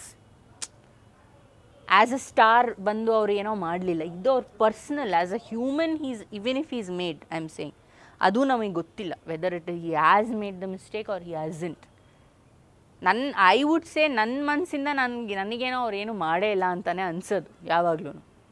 Let see, it's still in trials. But ಏನು ಉತ್ತರ ಬರುತ್ತೆ ಅದಕ್ಕೆ ನಾವು ತಲೆ ಬಗ್ಗಿಸ್ಲೇಬೇಕು. And for the law we have to bend our heads. I am not saying law ಬಿಟ್ಬಿಡಿ ಅಂತ. But as an industry, as humans, ನಾವು ಅವ್ರನ್ನ ಒಂದು ಕನಿಕರದಿಂದ ನೋಡಬೇಕು, ವಿತ್ ಸಿಂಪತಿ ಆ್ಯಂಡ್ ಎಂಪತಿ ಅಷ್ಟೇ. ಗೋ ವಿತ್ ದ ಫ್ಲೋ ಅನ್ನೋ ಪ್ರಿನ್ಸಿಪಲ್ ಜೊತೆ ಇಷ್ಟೊತ್ತು ಮಾತಾಡಿದ್ವಿ. ಮನಸ್ಸಿಂದ ಮಾತಾಡಿರೋ ಮಾತುಗಳು ಯಾವಾಗಲೂ ಕೂಡ ನಿಜವಾಗೇ ಇರುತ್ತಂತೆ. ಕೊನೆ ಭಾಗದಲ್ಲಿ ನಾನೊಂದು ವಿಡಿಯೋ ಎಕ್ಸಾಂಪಲನ್ನು ನಿಮಗೆ ರೀಕಾಲ್ ಮಾಡಿ ನಿಮ್ಮನ್ನು ಬೀಳ್ಕೊಡ್ತೀನಿ. ಮೈಕಲ್ ಜಾಕ್ಸನ್ ಅವರು ಒಂದು ಸಲ ಸ್ಟೇಜ್ ಮೇಲೆ ಪರ್ಫಾರ್ಮೆನ್ಸ್ ಮಾಡ್ತಾ ಇರ್ತಾರೆ. ಅವ್ರ ಕ್ರೌಡ್ ಹೇಗಿರುತ್ತೆ ಅಂತ ನೀವು ಅಂದಾಜು ಮಾಡ್ಕೋಬೋದು. ಒಂದು ಮೈಕ್ ಸ್ಟ್ಯಾಂಡಲ್ಲಿ ಒಂದು ಮೈಕ್ ಹಾಕಿರ್ತಾರೆ. ಅವ್ರಿಗೆ ಮೈಕ್ ತೆಗೆಯೋದಕ್ಕೆ ಆ ಫ್ರ್ಯಾಕ್ಷನ್ ಆಫ್ ಸೆಕೆಂಡಲ್ಲಿ ಆಗೋದಿಲ್ಲ. ಆ ಮಿಸ್ಟೇಕ್ಗಳನ್ನೇ ಅವರು ಆ ಪರ್ಫಾರ್ಮೆನ್ಸಲ್ಲಿ ಯೂಸ್ ಮಾಡಿಕೊಂಡೆ ಆ ಮೈಕ್ ಸ್ಟ್ಯಾಂಡ್ ಜೊತೆಗೆ ಪರ್ಫಾರ್ಮೆನ್ಸು ಕಂಪ್ಲೀಟ್ ಮಾಡಿರ್ತಾರೆ. ಅದ್ರ ಜೊತೆಗೆ ಡ್ಯಾನ್ಸ್ ಆಡ್ತಾರೆ. ಆ ಮೈಕ್ ಸ್ಟ್ಯಾಂಡು ಅಲ್ಲಾಡೋವಾಗ ಆ ಮೂಮೆಂಟನ್ನು ಅವರೆಲ್ಲ ಬಳಸ್ಕೊಳ್ತಾ ಹೋಗ್ತಾರೆ. ನಾನು ನಿಮ್ಮ ಜೀವನ ನೋಡಿದಾಗ ಹೌದಲ್ವಾ, ಶೋ ಮಸ್ಟ್ ಗೋ ಆನ್ ಅಂತಲೇ ನಾವು ಬದುಕಬೇಕು ಅನಿಸುತ್ತೆ. ಮುಂದಿನ ಹೆಜ್ಜೆಗಳು, ಕನಸುಗಳು ರಿಷಿಕಾ ಸಿಂಗ್ ಹೇಗೆ ತೆಗೆದುಕೊಳ್ತಾರೆ ಅಂತ ನನಗೆ ಆ ವಿಡಿಯೋ ಎಕ್ಸಾಂಪಲ್ ಕೂಡ ನೆನಪಾಯಿತು ಈ ಟೈಮಲ್ಲಿ. Of course, C, even I definitely believe in that. ಯಾಕಂದರೆ ನೀವು ಇದನ್ನು ಹೇಳಿದಾಗ ನನಗೆ ನಾನೊಂದು ಯುವ ದಸರಾ ಮಾಡಿದ್ದೊಂದು ನೆನಪಾಗುತ್ತೆ. ನಾವೇ ಮಾಡಿದ ಶೋ ಅದು, ಆ್ಯಸ್ ಎನ್ ಇವೆಂಟ್ಸ್ ಎಲ್ಲ ಮಾಡ್ತಿದ್ವಿ ಅಂತ ಹೇಳಿದ್ನಲ್ಲ. ಆವಾಗ ಯುವ ದಸರಾ ಟೈಮಲ್ಲಿ ನಾನು ಹೋಸ್ಟ್ ಮಾಡ್ತಿದ್ದೆ. ಆ್ಯಂಡ್ ನಾವು ಒಂದು ರೈವಲ್ ನಮ್ಮ ಟೀಮೂ ಇತ್ತು ಆ ಕಡೆ, ಅವ್ರು ಆಮೇಲೆ ಬರೋದು ನೆಕ್ಸ್ಟ್. ಸೊ ಅವ್ರೇನು ಮಾಡಿದ್ರು, ಸೌಂಡೇ ಬರಲಿಲ್ಲ ನಮ್ಮದು ಫಸ್ಟು. ಕಶ ಅಂತೇನೋ ಬಂತು, ಸೌಂಡ್ ಬೇರೆ ಏನೇನೋ ಆಯ್ತು. ನಾನು ಇಲ್ಲಿಂದಾನೇ ಅವ್ರಿಗೆ ಡೈರೆಕ್ಟ್ ಮಾತಾಡ್ಬಿಟ್ಟೆ, ಏನ್ರಿ ಮಾಡ್ತಾ ಇದ್ದೀರಾ ಅಲ್ಲಿ ಸೌಂಡಲ್ಲಿ, ಇಲ್ಲಿ ಫುಲ್ ಕಶ ಅಂತಿದೆ, ದಯವಿಟ್ಟು ಸೌಂಡ್ ಸರಿಯಾಗಿ ಮಾಡಿ, ಇಲ್ಲ ನೀವೇ ನಮ್ಮ ಜೊತೆ ಸ್ಟೇಜಿಗೆ ಬಂದುಬಿಡಿ ಅಂತ.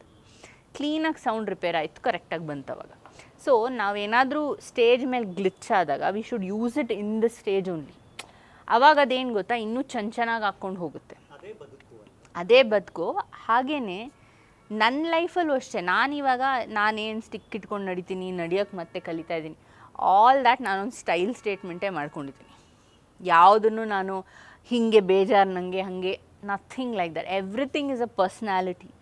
ಆ್ಯಂಡ್ ನನಗೆ ಈ ಒಂದು ಫೇಸ್ ಬಂದಿಲ್ಲ ಅಂದಿದ್ದಿದ್ರೆ ನಾನು ಇಷ್ಟೊಂದು ಜನಕ್ಕೆ ಇನ್ಸ್ಪಿರೇಷನ್ ಆಗ್ತಾ ಇದ್ನೋ ಇಲ್ವೋ ನನಗೆ ಗೊತ್ತಿಲ್ಲ. And since I am into the glamour world, ನಾನು ಅದಕ್ಕೂ ಒಂದು ಗ್ಲ್ಯಾಮರ್ ಆ್ಯಡ್ ಮಾಡಿಕೊಂಡೇ ಓಡಾಡ್ತಾ ಇದ್ದೀನಿ. ಅಂದರೆ ಯಾರೋ ಒಬ್ಬರು ಇದೇ ಥರ ಇಂಜುರಿ ಆದವರೋ ಅಥವಾ ಬೇರೆ ಯಾರೋ ಓಲ್ಡ್ ಆಗಿರೋರು ಆ ಸ್ಟಿಕ್ಕನ್ನ ಹಿಡ್ಕೊಂಡೇ ಅವ್ರಿಗೆ ಬೇಜಾರಾಗ್ಬಿಡೋದು. ಈಗ ನನ್ನ ಕೈಗೆ ಬಂದಾಗಿಂದ I am sure a lot of people use it as fashion statement.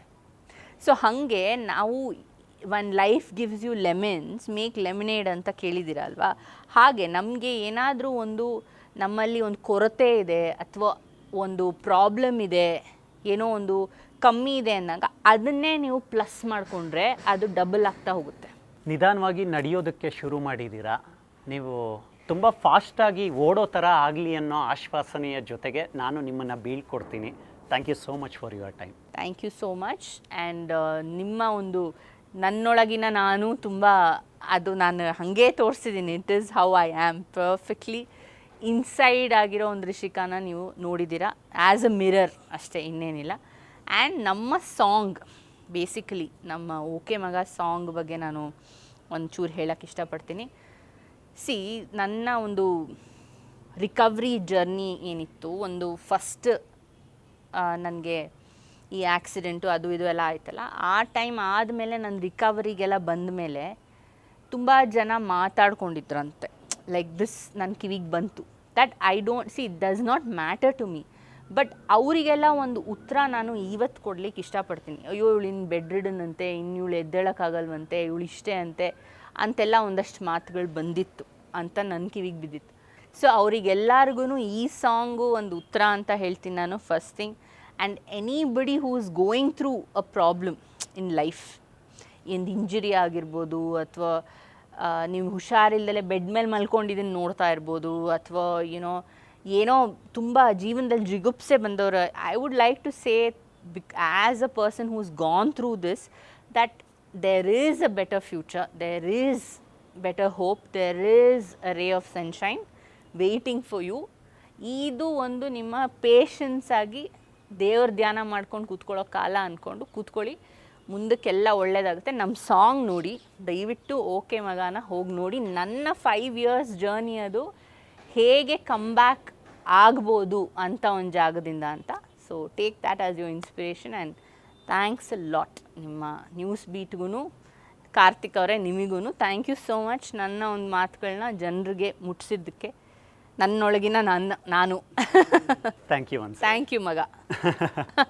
Okay ಮಗ, ನೋಡಿದ್ರಲ್ಲ ವೀಕ್ಷಕರೇ, ಇವರು ಬರೀ ರಿಷಿಕಾ ಸಿಂಗ್ ಆಗಿ ಈಗ ಉಳಿದಿಲ್ಲ, ಬದುಕನ್ನು ಒಂದು ಹಂತಕ್ಕೆ ಅರ್ಥೈಸ್ಕೊಂಡಿರುವಂತಹ, ಹುಡುಕಿಕೊಂಡಿರುವಂತಹ ಫೈರ್ ಬ್ರ್ಯಾಂಡ್ ರಿಷಿಕಾ ಸಿಂಗು. ನಿಖರವಾದ ಪ್ರಖರವಾದ ಸುದ್ದಿಗಾಗಿ ನೋಡ್ತಾ ಇರಿ ಕರ್ನಾಟಕ ನ್ಯೂಸ್ ಬಿಟ್. ನ್ಯಾಯ ನಮ್ಮೊಂದಿಗೆ, ನಾವು ನಿಮ್ಮೊಂದಿಗೆ. ನಮಸ್ಕಾರ.